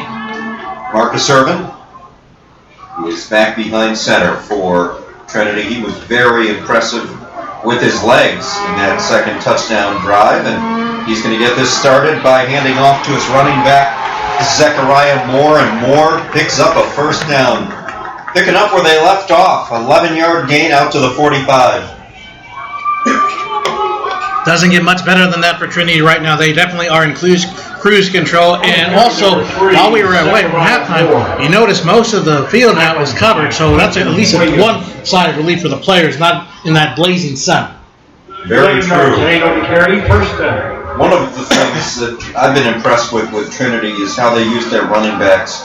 A.J. Barnett is very good, but they've got some other talent at that position like Zachariah Moore, and so nobody is going to get worn down. Good defensive play by Sachse that time. The quarterback kept it. Irvin had nowhere to go. Justice Ryder came up and made the stop from behind. Well, that was a key play right there for Sachse. They've got to make attacking plays like that. They've got to limit Trinity's ability. Instead of Trinity, getting 7 or 8 yards, they've got to contain them to maybe no more than 3 yards per carry, and that's a good stop right there. You got to keep them at second and third and long, and even then they've showed the propensity for converting on those long third downs with some well-designed plays. Second down and 10 this time. And Irvin gives the handoff to Zachariah Moore. Bounces off one man, gets by another, and still on his feet inside the 40, down all the way to the 36-yard line. He just tiptoed his way to make sure he got the first down, and he wanted to get as many yards as he could. Great play that time, and I tell you what, those kind of plays are antagonizing for any defense. Zachariah Moore with very strong running. If you're Sachse, you know it's coming, and yet you still can't stop it. No, because the offensive line right now for Trinity is controlling the line of scrimmage. Irvin, and he's going to keep it this time, and Irvin tries to spin away, almost does, but he's wrapped up in a bear hug by Jordan Brooks and brought down, so picks up a very minimal gain, if anything, second down or 10. Now we see more rotation substitutions for Trinity right now, keeping their players fresh, and when you have that kind of depth, you can do that, so definitely they want to be able to keep the rotation, and I guess also keep Sachse off guard. Well, you've done some damage with Zachariah Moore, and now you bring in your starting running back, A.J. Barnett, who's fresh as a daisy. And it's going to be Barnett off left end, and Barnett puts his head down inside the 30, down to the 29-yard line, and that's going to be a nice pickup of 7. A.J. Barnett. And Barnett may be shaken up. Well, he's back on his feet, but he's definitely limping. Doesn't appear to be too serious, though. Well, I think he's showing some pride right now. He didn't want to be tended to on the field, and now they're showing him some attention before he gets to the sideline. So I'm not sure how serious it is. But it is third down and a short 3. Yeah, this time they hand off to Ollie Gordon. Gordon close to the first down, inside the 30, down to the 27-yard line. Not a lot of running room, but It's going to be very close. They're going to mark it shy. In fact, it's a good yard and a half shot. Senior Foreman making first contact. Yes, it is, and it is showing 4th down, and Trinity right now, they got a lot of momentum right now, so certainly if they go for it right here, they don't get it, they're still up by 11 because they have a lot of confidence in their defense as well, which is also getting a nice rest while Trinity is on the field offensively. Well, they're definitely going for it. They've got the fullback in the game, and keeping it is the quarterback, Marcus Urban, and it's all going to depend on the spot. So far, no indication from either team. Now, based on where we're sitting, I don't think he got it. No, I don't think he did, and I see Sachse clapping, high-fiving as we see the offensive unit appears to start to slowly come on the field. Sachse going to be on offense for the first time here in the second half. And no question about it, Mike, this is a very, very important drive offensively. They've got to get points. If they don't get anything here, then Trinity is going to continue to pound that ball, and they're going to be able to do whatever they want on defense. But if they get a score here, then it makes things a little bit more dicey. I give Sachse's defense a heck of a lot of credit, especially that defensive line, because they were on the field for a long time. They're hot, they're tired, and they came up huge when they needed to. But the question is, as you said, can they do anything offensively? And Parker Wells back out there, gives it off to Sean Coleman. Coleman right up the middle, left hash marks, close to a first down. So I don't know why Parker Wells didn't play. Sean Coleman with the carry. But perhaps we'll never know. It'll be a mystery. Coleman with the handoff again, and this time he gets the first down. He runs into Josh Taylor, the linebacker for Trinity, but they're going to move the sticks. Two nice runs right there by Sachse, and certainly that's one way to build somewhat of momentum. They got to attack the middle because certainly Trinity has dominated the line of scrimmage. And it's not three in a row. Play action complete. Well-designed play. Jordan Neighbors, who was the quarterback when Wells was out, this time on the receiving end inside Trinity territory down to the 46. I get the feeling that Coach Barron's, the head coach of Sachse, really told his team, and certainly offensively, and so far it's worked to perfection. And this time they're going to dump it off to the running back Coleman, and Coleman taken down after a minimal gain of about a yard. Coming in to make the stop for Trinity, Josh Taylor. It's not a bad design play. The problem with that play, Mike, is that Trinity, they are just so big and strong that when they bring you down, you go down hard. Second down 9. Looking to throw again, and it's off the fingertips and almost intercepted. Boy, Sean Coleman should have gotten that. Now there's a flag down. Incomplete. Back defending number 26, Julian Johnson. You're making hand signals. What do you see? I see two flags. Okay.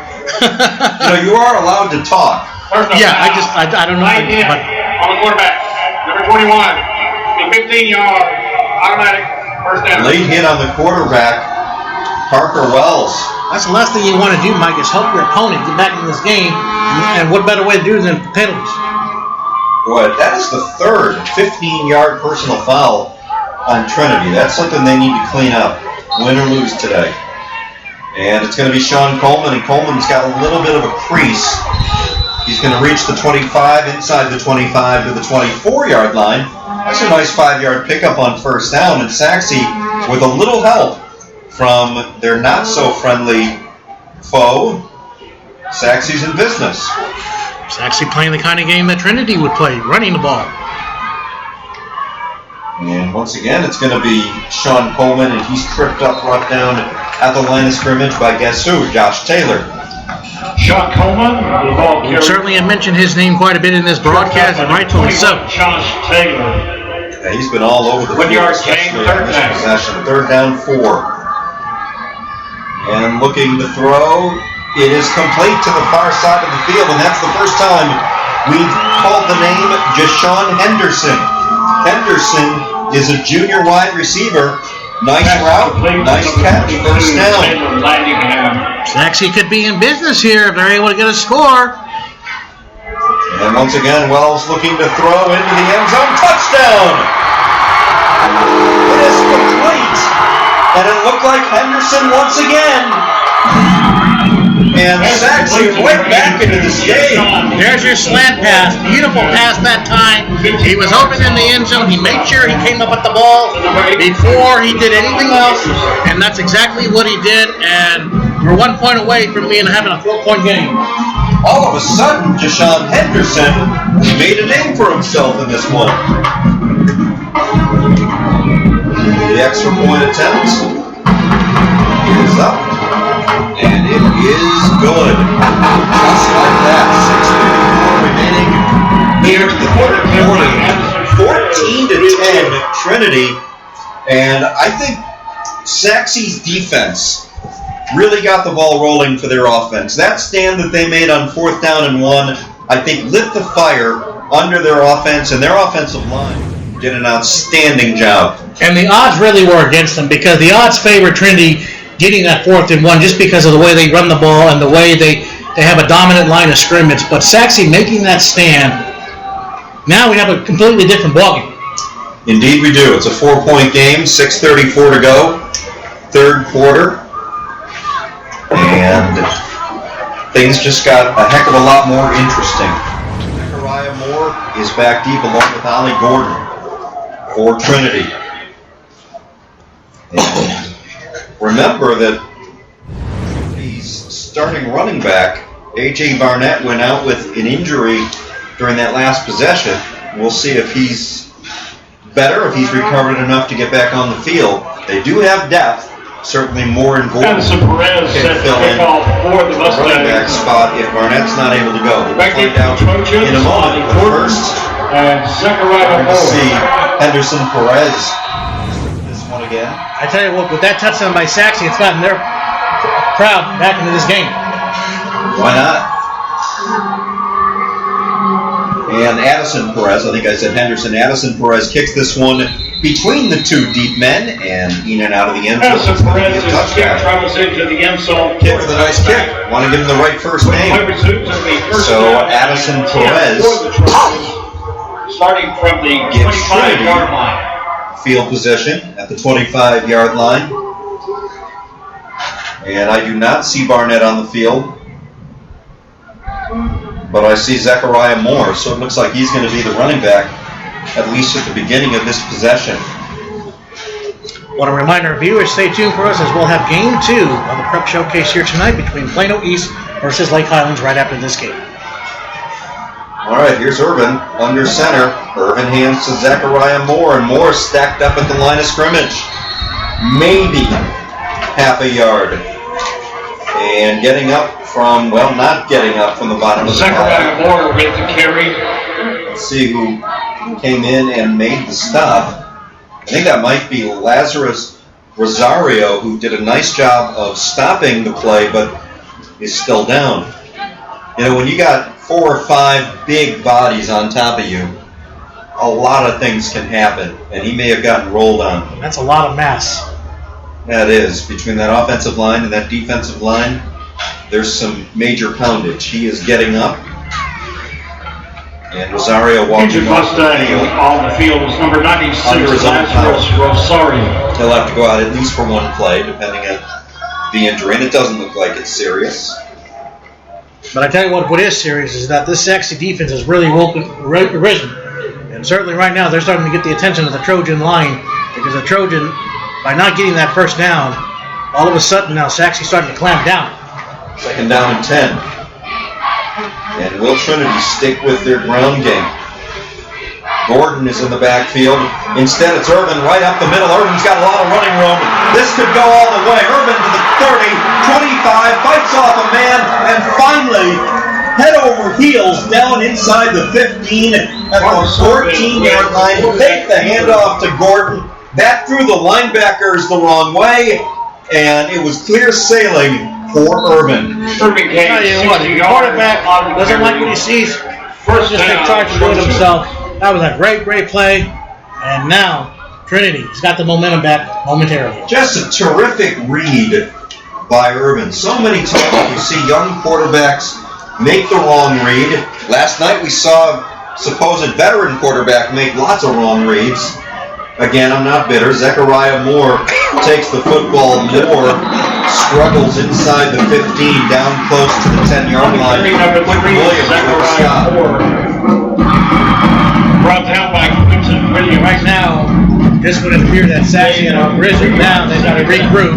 Right now, at best, hold them to a field goal if they can, with it being second down.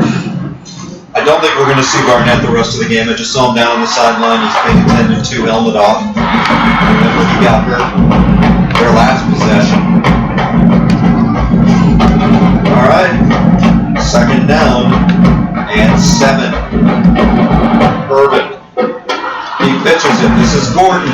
Ollie Gordon angles his way toward the near sideline, inside the 5, down to the 4. Actually, they're going to mark it down to the 2-yard line. And that's a play they've used twice now, and it's worked like a charm each time.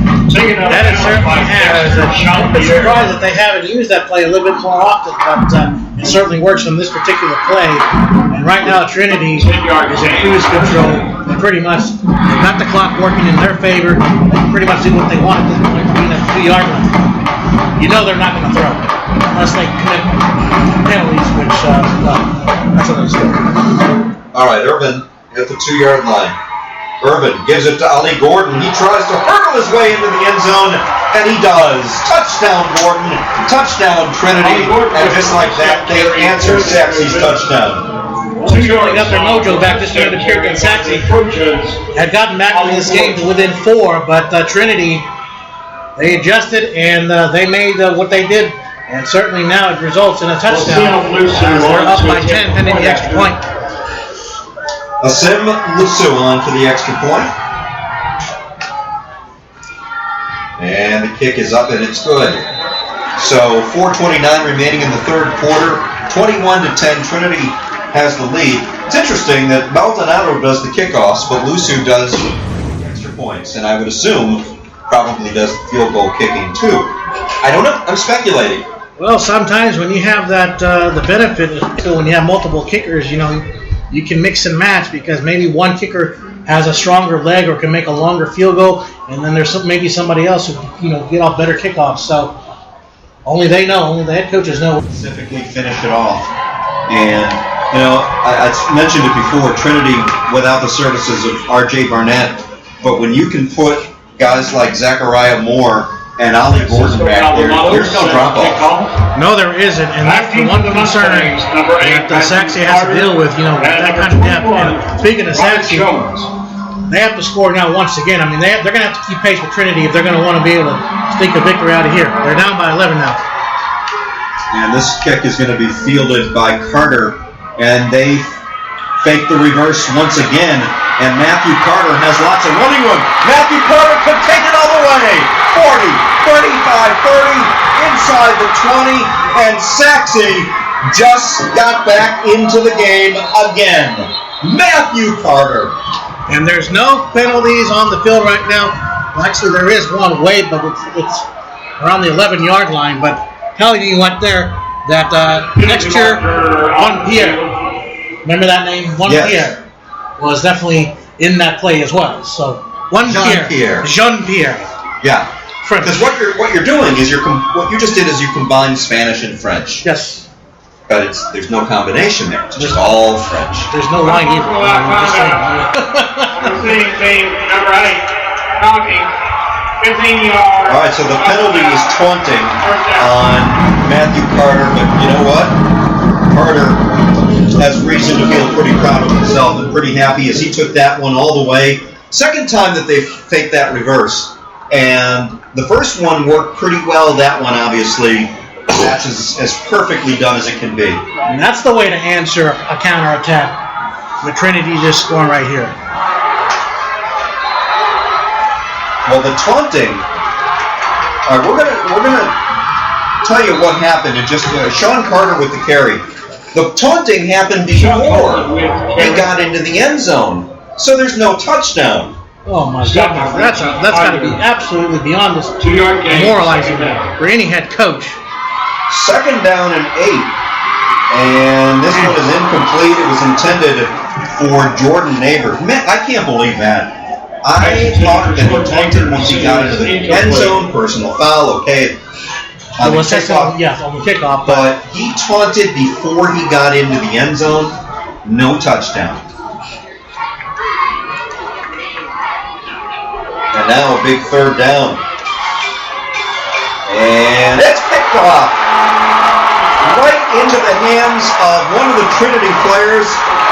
And as soon as I can tell who it is Satiki Wolfgram. Satiki Wolfgram with the interception, and man, oh man, what a turn of events. We will pause for station identification. Trinity up 21-10. You're listening to WBM Sports here on the WBM Radio Network. Unbelievable. Absolutely unbelievable. And penalties, along with turnovers, it always hurt a team. Well, I mean, that wasn't just a penalty. That was an excusable penalty. You just can't do that. And handing off the ball to Zechariah Moore, and Moore behind the left side of that offensive line picks up about 7. I mean, how do you look at the coach at the end of the game? When you look back and realize you lost. How do you look at him now? And how do you look at him in practice? I mean, it just has a ripple effect. I mean, because he's going to have to live with that. Even if Sachse comes back and get back within this game, or even were to steal this game, that's still a penalty that he has to live with. Second down and 3. And now Trinity definitely can run some clock as the give is to Ollie Gordon. And Gordon forced out of bounds behind the line of scrimmage before he could get anything. Dexter Jean-Pierre made a terrific play, and that's going to be a loss of 4 all the way back to the 18. Jean-Pierre certainly made his mark, and that's definitely, like you just said, a key play. Also, with less than 3 minutes to go, and definitely the defense is going to have to keep Sachse in this game for now. I am very interested to see if they end up punting this ball away. If we see Matthew Carter back deep or again in this game. Irvin, quick pass to the flat near side. It is complete, and it's a first down across the 25 to the 28-yard line. Jacob Schaefer with the catch. Complete to Schaefer, just a sophomore. And it's a first down for Trinity at the 28-yard line. And you got to think that Sachse's defense really doesn't have a lot left. Yeah, look at the way they're lined up right now. They're tired. Well, they do that after every play, I've noticed. They did that like on the first play out of halftime. They get down on their knees, the D-line. But I have no doubt that they are pretty drained right now. Zechariah Moore right up the middle. He's met there by Quentin Williams. And Williams has had a nice game for Sachse. Pickup of 3. Zechariah Moore with the carry. Quentin Williams again making the tackle. So it'll be second down and 7. Pickup of 3, second down. Right now, the clock is not Sachse's friend. Down under 2 minutes in this third quarter. You're looking at a Sachse defense that is going to be trying everything they can for a turnover. The give is to Ollie Gordon, and Gordon wrapped up and brought down behind the line of scrimmage. Again, Quentin Williams. Third straight play. He has been a major once again, stop by number 10. Yes, it is, and that's definitely a key play for Sachse right there. The defense, now they've got to stop him right here on third down, because Trinity, what they've done, what they've displayed, they know they can convert these third downs, but this is a rare third and long. This is Sachse's golden opportunity to stop right here and get the ball as we are late in the third quarter. And you have to think that Trinity is going to try some kind of misdirection, because that's what they've done on these third and longs, and it's been pretty successful. They fake the handoff, quick pass to the flat on the far side, Zechariah Moore, and he's taken down after a minimal gain. Coming in to make the stop, among others, John Onawabu. Actually, allow me to edit that. Upon second look, I believe it's a Anewu. And he made a heck of a play, and I want to give you credit again. You know, with a last name like O'Golden, I understand the importance of pronouncing names correctly. Chase Olson back to punt formation. Chase Olson's going to punt this one away. And it is a very high but very short kick. Bouncing at the 43-yard line and jumping very high was Ollie Gordon, because Gordon knew that if he didn't get that ball, it was probably going to bounce even closer to the end zone, so he wanted to stop it right there. But a short punt, Sachse in business, 41-yard line, 42-yard line, and this is their opportunity with 11 seconds left in the third quarter, their opportunity to make this a very interesting finish. Parker Wells, and Wells hands it off. Sean Coleman up the middle, inside the 20, 15, 10, dragged down at the 8. What a run. Sean Coleman, number 6. That was one of those instances where Coleman looked to be slowed down, but was able to get away from a Trinity defender and picked up big yardage. Should be an interesting fourth quarter, my friend. 21-10, Trinity on top of Sachse. We'll be back with the fourth quarter in just a moment. 12 more minutes of football in this first of two games that we're going to have for you tonight. And Sachse, and this give is to Jordan Neighbors. Neighbors around the right side, very close to the goal line. And he stopped at the 1. Jordan Neighbors went in motion from the far side, or the near side to the far side. Second down and goal. And this one is blown dead right as Sean Coleman takes the handoff. And I'll tell you what, Parker Wells was not pleased at all with that false start. And that's the second false start on Neighbors. You know, this is also an interesting dilemma, Mike, because let's say they're not able to get this touchdown. You go for a field goal and pull to with an 8, knowing the fact that a touchdown and a 2-point conversion can do it. Well, we'll see what they do here. And toward the end zone, lofting it, incomplete. And that one was intended for Robert Jones. Good coverage on the play by Trinity, and that was Michael Tosinga. So now you're facing a third down and goal. I think this is 4-down territory. I understand what you're saying about pulling to within 8. I think this is do or die time. And Coleman is tackled immediately. The give was to Sean Coleman, and Zion Fanua flew in from his linebacker spot and grabbed him before he could take 2 steps. They went to 1, and now they've lost about 8 yards. And now they are going to try for the field goal. I wonder, if they had picked up some yardage, maybe gotten half of that back, maybe you go for it. But after that brilliant play by Fanua, they're going to force the field goal attempt. 17-yard attempt. Alex Diaz on to attempt a 20-yard field goal officially. And the kick is up and it's good. Low, but it is good. And 10:46 left to play. 21-13. Trinity with the lead. I'm not sure that ball ever got more than 5 feet over the crossbar, but it got the job done. Well, that's all you ask for. And right now, Sachse, they got to continue to play defense. They've done a pretty good job the latter half of the third quarter containing Trinity, with the exception of that touchdown. But now they're down by 8 points. They have to make one more critical stand. If Trinity scores here, I think it's over. If Sachse is able to make a stand, then it gives their offense another chance, knowing the fact that they have to get a touchdown and a 2-point conversion. Well, Sachse's defense has come up big a couple of times. And like you said, they're going to be called on to do it one more time at least. Don't forget, Plano East, Lake Highlands, game 2 of our doubleheader. Frank gets a break. I'm stuck with Ryan. Oh, Ryan, I didn't know you were here. Ryan Laster will be joining me for game 2 of the doubleheader. Yeah, he happened to sneak in while we were talking. So. Oh, man. Set to kick off for the Mustangs. Back deep for the Trojans. 8-point lead for Trinity. And number 3, Zachariah Moore. Addison Perez getting ready to restart this football game. Ollie Gordon, Zachariah Moore back deep for Trinity. And this is going to be Zachariah Moore.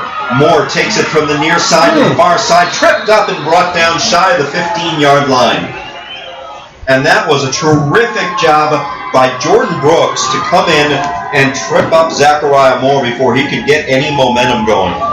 Yeah, if he doesn't trip him up, then it gets real interesting because he certainly has the speed to go all the way, and there really wasn't anybody behind him to bring him down, so that could have been a disaster for Sachse, but fortunately he was able to trip him up. There's ever a good time to trip someone and stop his momentum. This is a strange game. You think, you kind of think that Trinity has been in control, that they've dominated this game.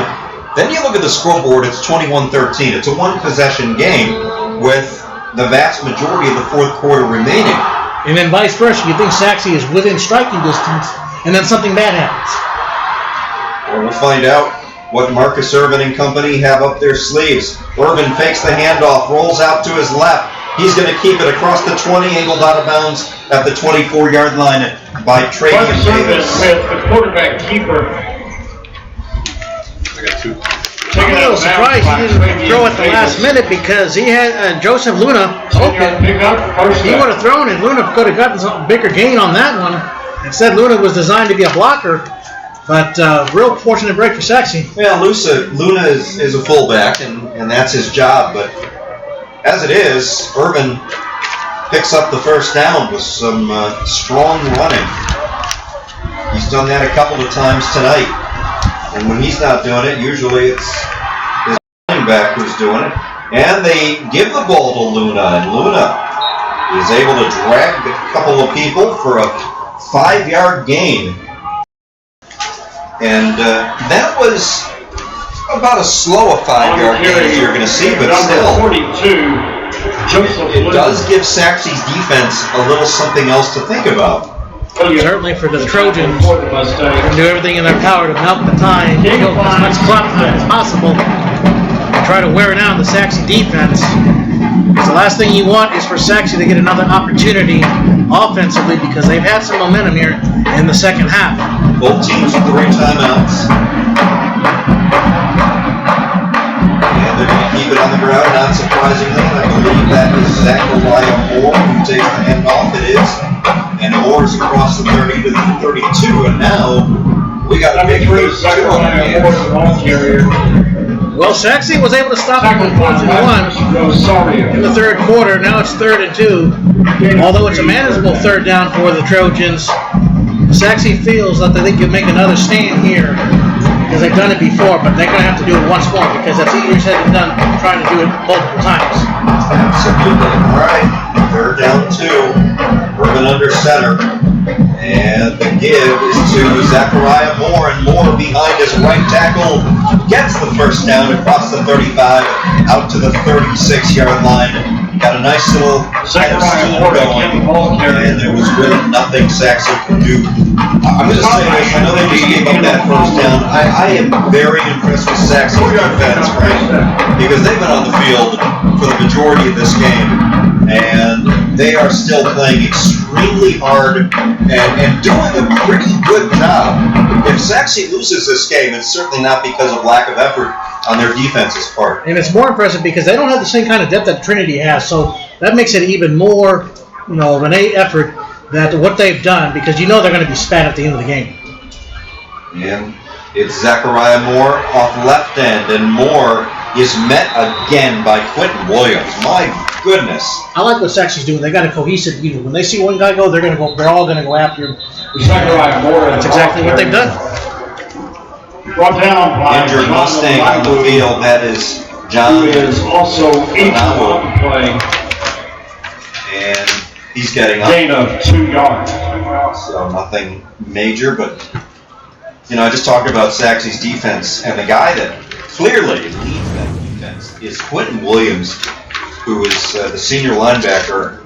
I don't have the unofficial stats, but I would be surprised if he's had fewer than 10 tackles in this football game tonight. Oh, no question about it. He's been all over the place tonight. He's definitely been a major factor on this field right now, and definitely he's one of the stars of tonight's game, whether they win or lose. So second down, 21-13 for Trinity in front. Clock running, nearing 8 minutes. Trinity obviously is going to be in no hurry. Waits for the snap, and he gives it off again. Misdirection to Moore, and Moore across the 40, out to the 42-yard line. Before he is dragged down on the play, and guess who took him down? Quentin Williams. There he is again, Williams, is all over the field. And once again, it's another third down for the Trojans. It's going to be on 3rd down and 5 as they got to get to the 34-yard line for Sachse. As we approach the 7-minute mark, they've got to stop right here.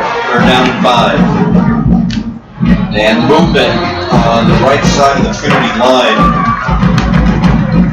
This is going to be really close as far as whether there was movement or whether the Sachse Amen. Number 31. 5 yards. Against Sachse. Justice Ryder. Right now there is no justice in his world because he's off the field in a hurry. And that gives Trinity a 1st down. And that's just a kick in the gut. You had him right in position to stop him. And then you give him the penalty. So now Trinity at least is going to be able to run off a few more minutes unless there's a timeout or two taken. Both teams, as I mentioned earlier, with 3. And this time it is our friend Ollie Gordon, and Gordon off right end, taken down across midfield to the 49-yard line. And, you know, that's one thing I've noticed about Trinity. The ball carrier. It seems like, you know, it's not a very long game, just minimal. You look up and it's 5 yards. Pick up 6 yards. That indeed, yet at the same token, they're able to convert those 3rd downs or convert whatever they have to do. That's what makes them such a great team. And you have a constant rotation of running backs who can get the job done, and it's going to make any defense demoralizing and tired. Well, when you pick up 5 yards on 1st down, it makes it so much easier. Irvin with the keeper, and Irvin bottled up after a yard gain. Yeah, let's not forget about the quarterback, Irvin, too. He's also a mobile quarterback, too. Marcus Irvin with He's also been very frustrating for the defense of Sachse. Josh Washington. Josh Washington on the making stop. first contact. Well, it is another 3rd down. 3rd down and 4. 5:49 and ticking here in the 4th quarter. Trinity's going to milk the clock, obviously, until the play clock is down. Not even running the play clock. That's right. No play clock was running there, and the give is to Ollie Gordon, and Gordon does not get the 1st down. He is down to the 46-yard line. So, I'm assuming that they're keeping time on the field between plays. Patrick making the tackle. 1st down is at the 44-yard line. The ball is at the 46 as we approach the 5-minute mark remaining here in this 4th quarter. Looks as like if they're going to go for it. Yeah, they are going to go for it. 4th down and 2. And the ball is given to Zachariah Moore. He doesn't get it. Moore tried to follow his right guard, couldn't get there, and Sachse with a must stop and a huge stop. Ball goes over on down. If he hadn't been tripped much sooner, he would have leaned over and gotten that 1st down. But because he was tripped from the get-go, that's why he wasn't able to get the forward momentum that he needed to get to the 44-yard line. What an outstanding play that is for Sachse, and they still have life. Absolutely, they've got life. They've got great field position. They've got all their timeouts. They have 4:46 remaining. They are going to have to get a 2-point conversion, obviously, if they score the touchdown. And they're going to start working on that right now. drilled, almost intercepted. Oh my goodness, it was intended for Tristan Turner, and Wells' throw was deflected and nearly picked off. That ball had been a little bit higher in the air. That would have been an interception. Unfortunately, the ball was kind of close to the ground, and, well, Sachse dodged the bullet right there. Second down and 10.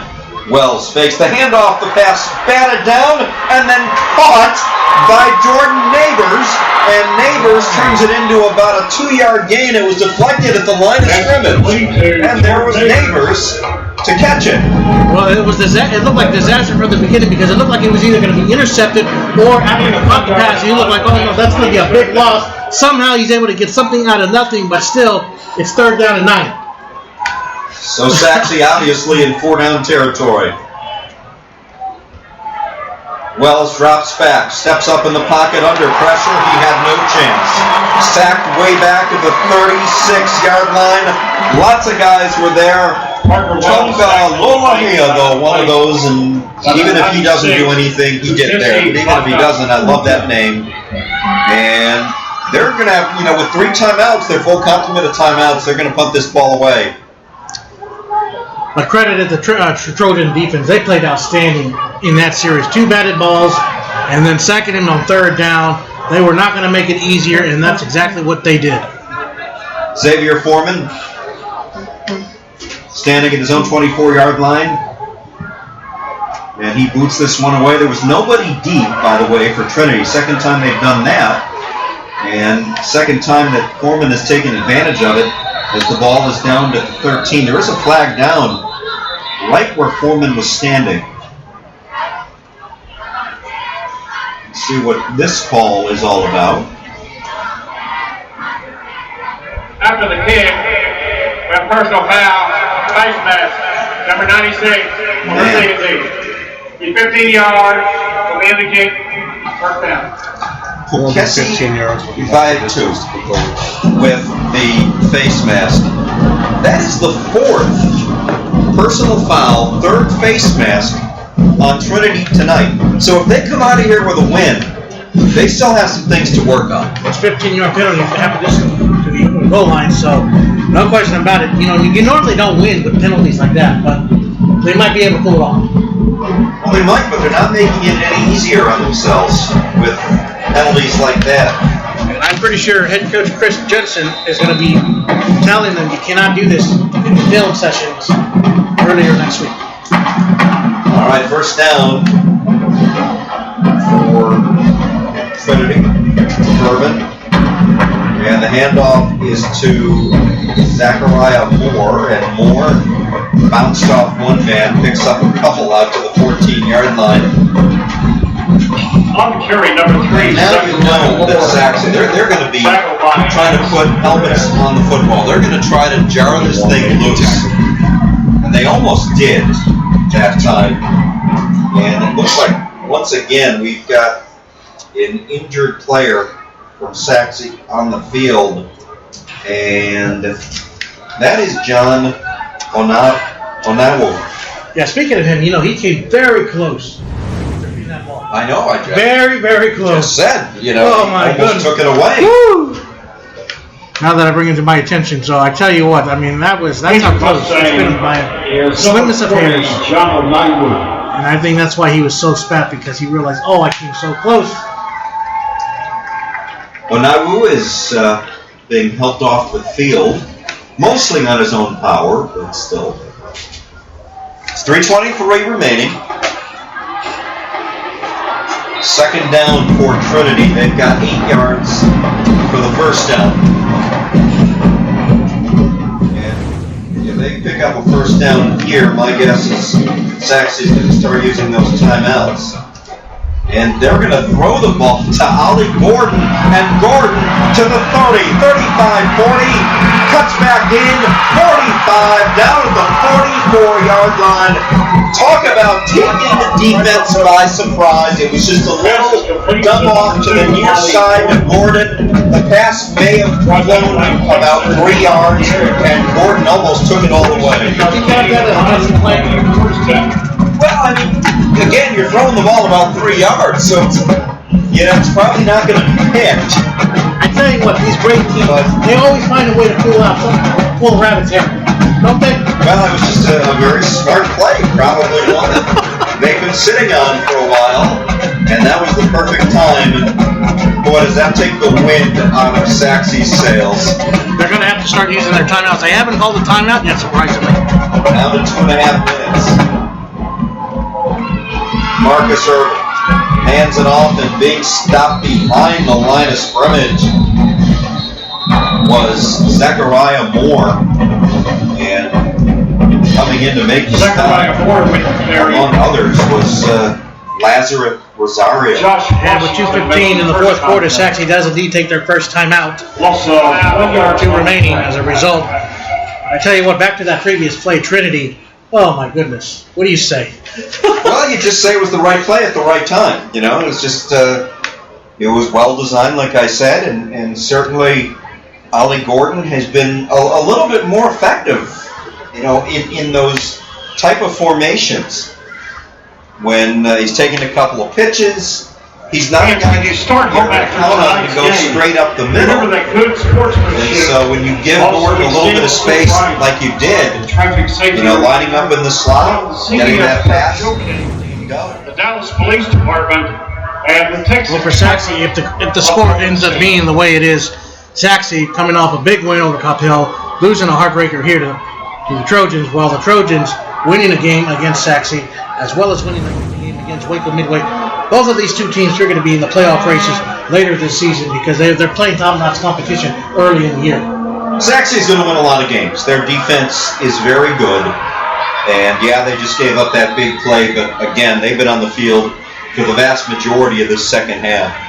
And I think that offensively, Parker Wells, Sean Coleman, they're going to be able to do some damage against teams.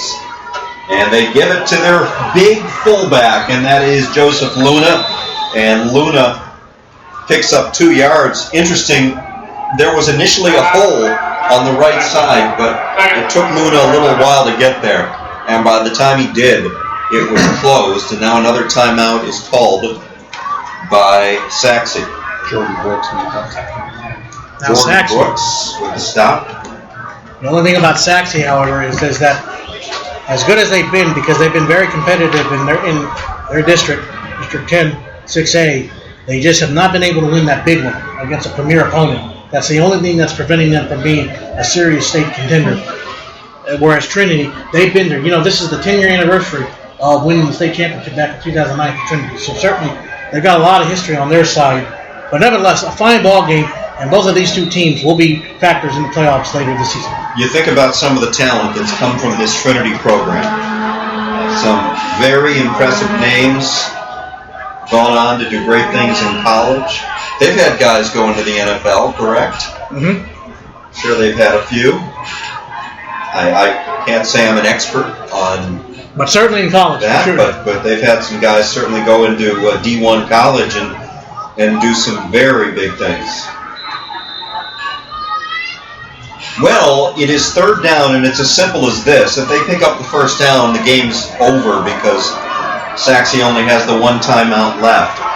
But it is 3rd and 8. And keeping the ball is the quarterback, Irvin, and Irvin is wrapped up after a gain of maybe half a yard. Now Sachse's going to take that final timeout. Okay.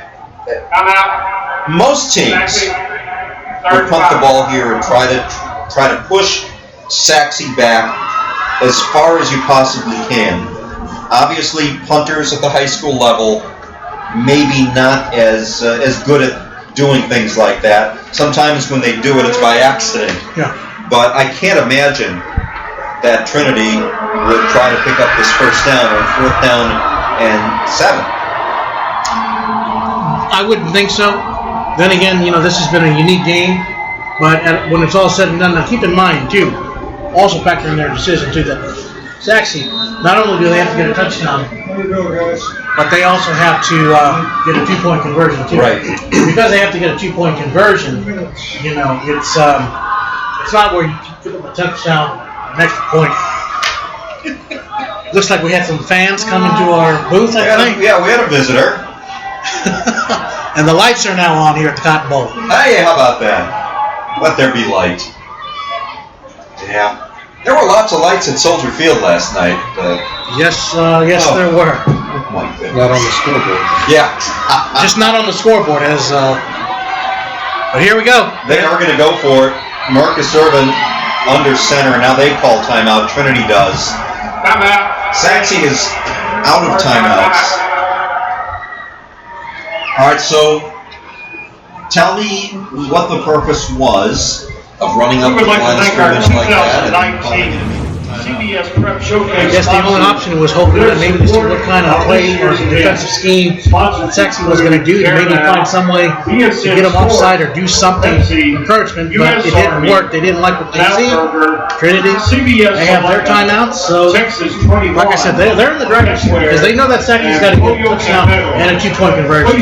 So if they give up the touchdown, it's not a foregone conclusion that, we're going to go into overtime.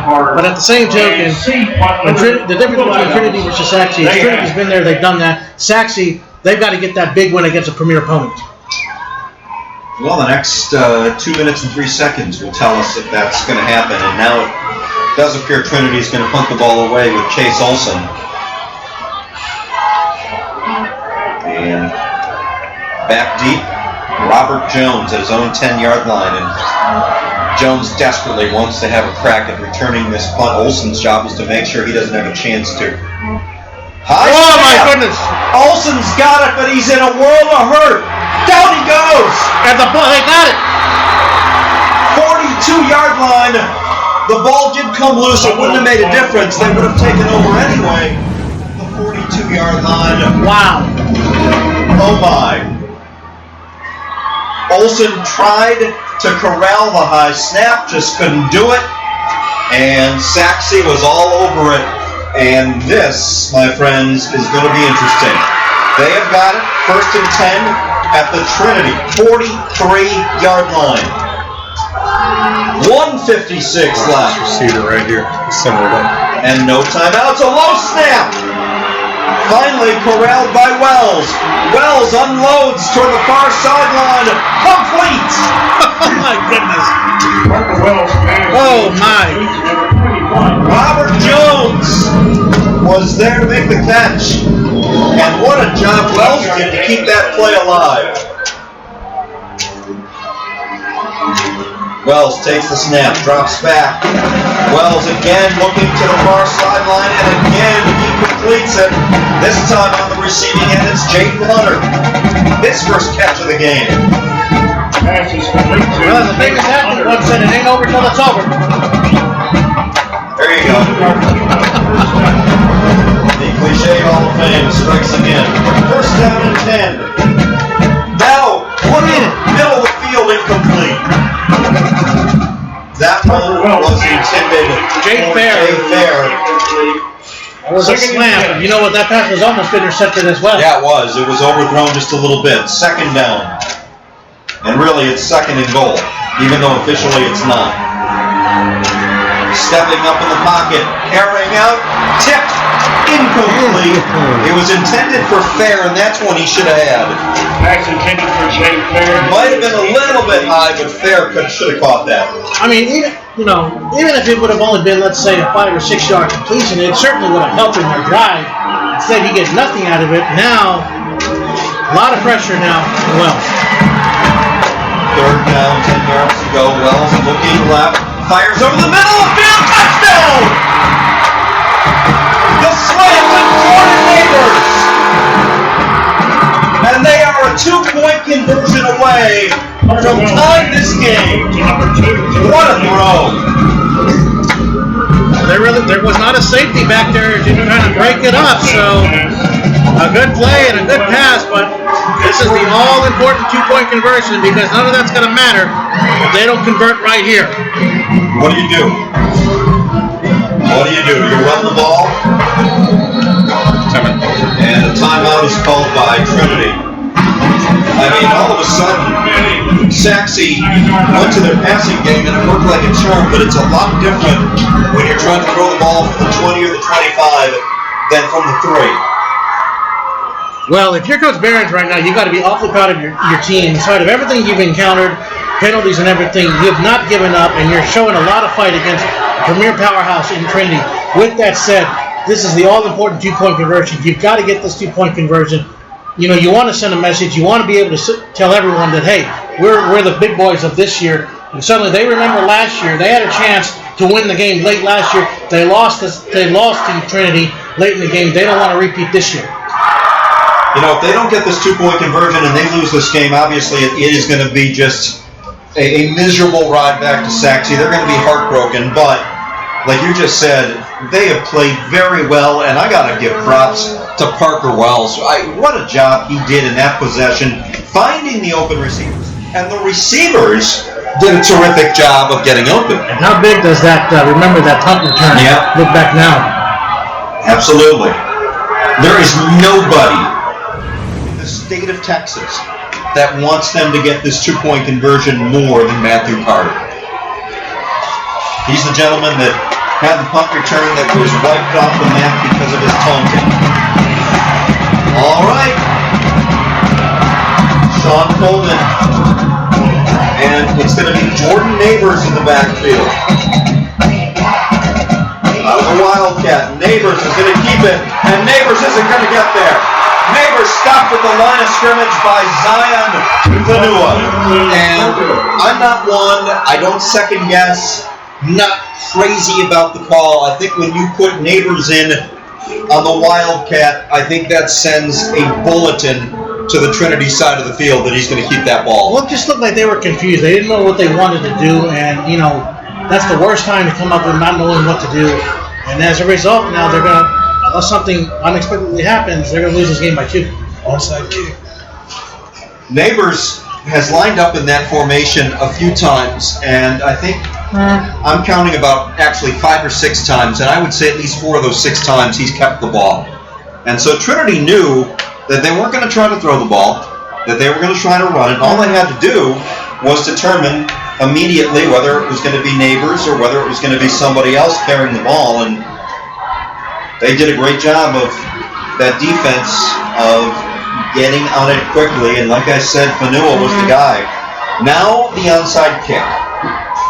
Yeah, it's not completely dead in the water, but at the same token, because you didn't get that 2-point conversion, you got to try the onside kick now. Crazier things have happened before, so I'm not ruling this out, especially in high school football, but at the same token, you know, something's got to give. Well, you just wonder, you know, how often do you practice play like this? How often do you practice the onside kick? Addison Perez set to become a fourth Mustangs. Addison Perez. It's all on his right foot right now. Second by a quarter. And Perez, and the kick is right into the hands of one of the Trinity Trojans. And that is Javius Lyons, and that is going to do it. You know, I think all things considered, what you want your kicker to be able to do there is at least get it to bounce once. You know, maybe bounce high, give your team time. But that was just a line drive right into the hands of Lyons. Very easy for him to catch it. It didn't require a bounce. Right to his hands. Nevertheless, a well-played game by both of these two teams. For Sachse, they're going to be second-guessing themselves, and they're going to look back at the film and realize that penalty on that punt return for a touchdown literally cost them this game. And for Trinity, they come out of here with their second win of the season as they go into the victory formation. But they also know that as they get into district play and they start playing some pretty darn good football teams, 4 personal fouls like that ain't going to cut it. Well, we're going to see the Trinity team again on October the 4th when they go up against Abilene. So, and Abilene's a pretty good team. You know that. So, we'll definitely see what we can do on October the 4th in terms of where they're going to be. But, hey, 2 for 2 against 2 good opponents, Waco Midway and Sachse. That's a great way to build momentum heading into district play when it's all said and done. Once again, Marcus Irvin down to a knee. That is just about going to wrap it up.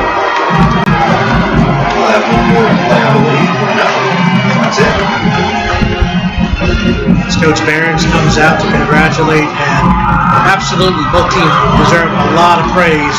Enduring 100-degree heat at the start of this game and playing their hearts out. That was a good football game. I mean, there were times that I think neither team is going to look back on this and use it as a shining example of what they're capable of. But it was a good football game. It was a very physical, hard-fought football game. And I got to give both quarterbacks credit. I thought Erwin did a nice job, certainly more so with his feet, but he came up with a couple of short throws that he made well when he had to. And Marco Wells on that last drive, I know Sachse fans are going to go home tonight wondering why didn't they try to go to that a little bit earlier, but then again, you've got a much looser defense facing you, more of a prevent-style defense that allows you to get those short passes. It turns out they still found the end zone, obviously, and there you go. And I also think the reason why Trinity won this game too, why they're hoisting and celebrating as much as Sachse is because they have the depth. They have the depth and they have the speed. Something that Sachse doesn't have a lot of. So that's the reason why I think Trinity is breathing a sigh of relief. 2-0. Trinity is. Sachse falls to 1-1. Got another game coming up for you. Forest Plano East, Lake Highlands. That is coming up in just a bit. Frank will take you through the post-game show, which I'm sure will be filled with wonders that will stir your imagination. I'll be back, of course, in just a little bit into Ryan Laxter. I'm Michael Goldman for Frank Arriaga. The final score again, Trinity wins it 21-19 over Sachse. Game 2 coming up.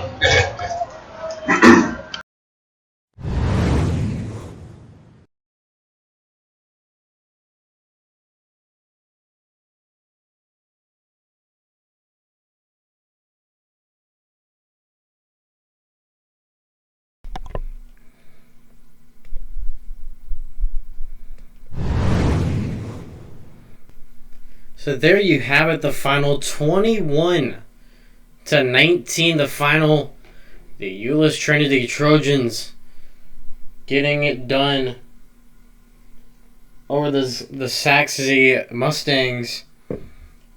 What a football game. I tell you what, that went right down to the wire. Sachse making the comeback, almost getting it done. And of course, once again, another great game for us here on High School Live for our continuing coverage of the Best of the Year Marathon. Just to remind you, coming up here in the next broadcast will be this Wednesday. No, it's not an April Fool's joke, but it is an April 1st broadcast, 7 p.m. tip-off. AOA versus KOR Education School.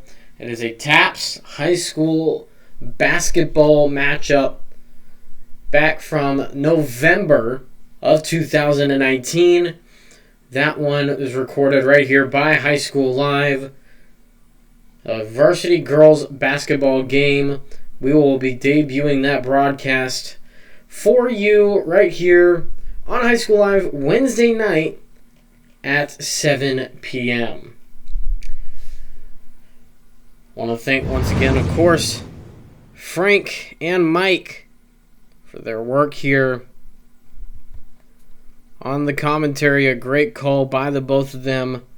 Once again, for sure. Once again, final score 21-19. Trinity over Sachse here on High School Live. Be sure to tune in on Wednesday night for our next broadcast here in the hashtag Best of the Year Marathon. Be sure to also subscribe to the YouTube channel and turn on post notifications so you'll be notified when it is we go live next. And of course, any future broadcasts for the hashtag Best of the Year Marathon, as well as any future broadcasts going on either this spring potentially or starting in the fall with high school football. You can also find our website at hslivesports.com, and you can also find all of our social medias at HS Live Sports for Twitter, Facebook, and Instagram. And of course, you have the YouTube channel right here. You can also download the High School Live mobile app, free for Android, coming soon to iPhone. That's going to do it from us here from High School Live, from the High School Live studios. My name is Jordan Smith, saying good evening, good night, and we will see you on a Wednesday night for some high school basketball.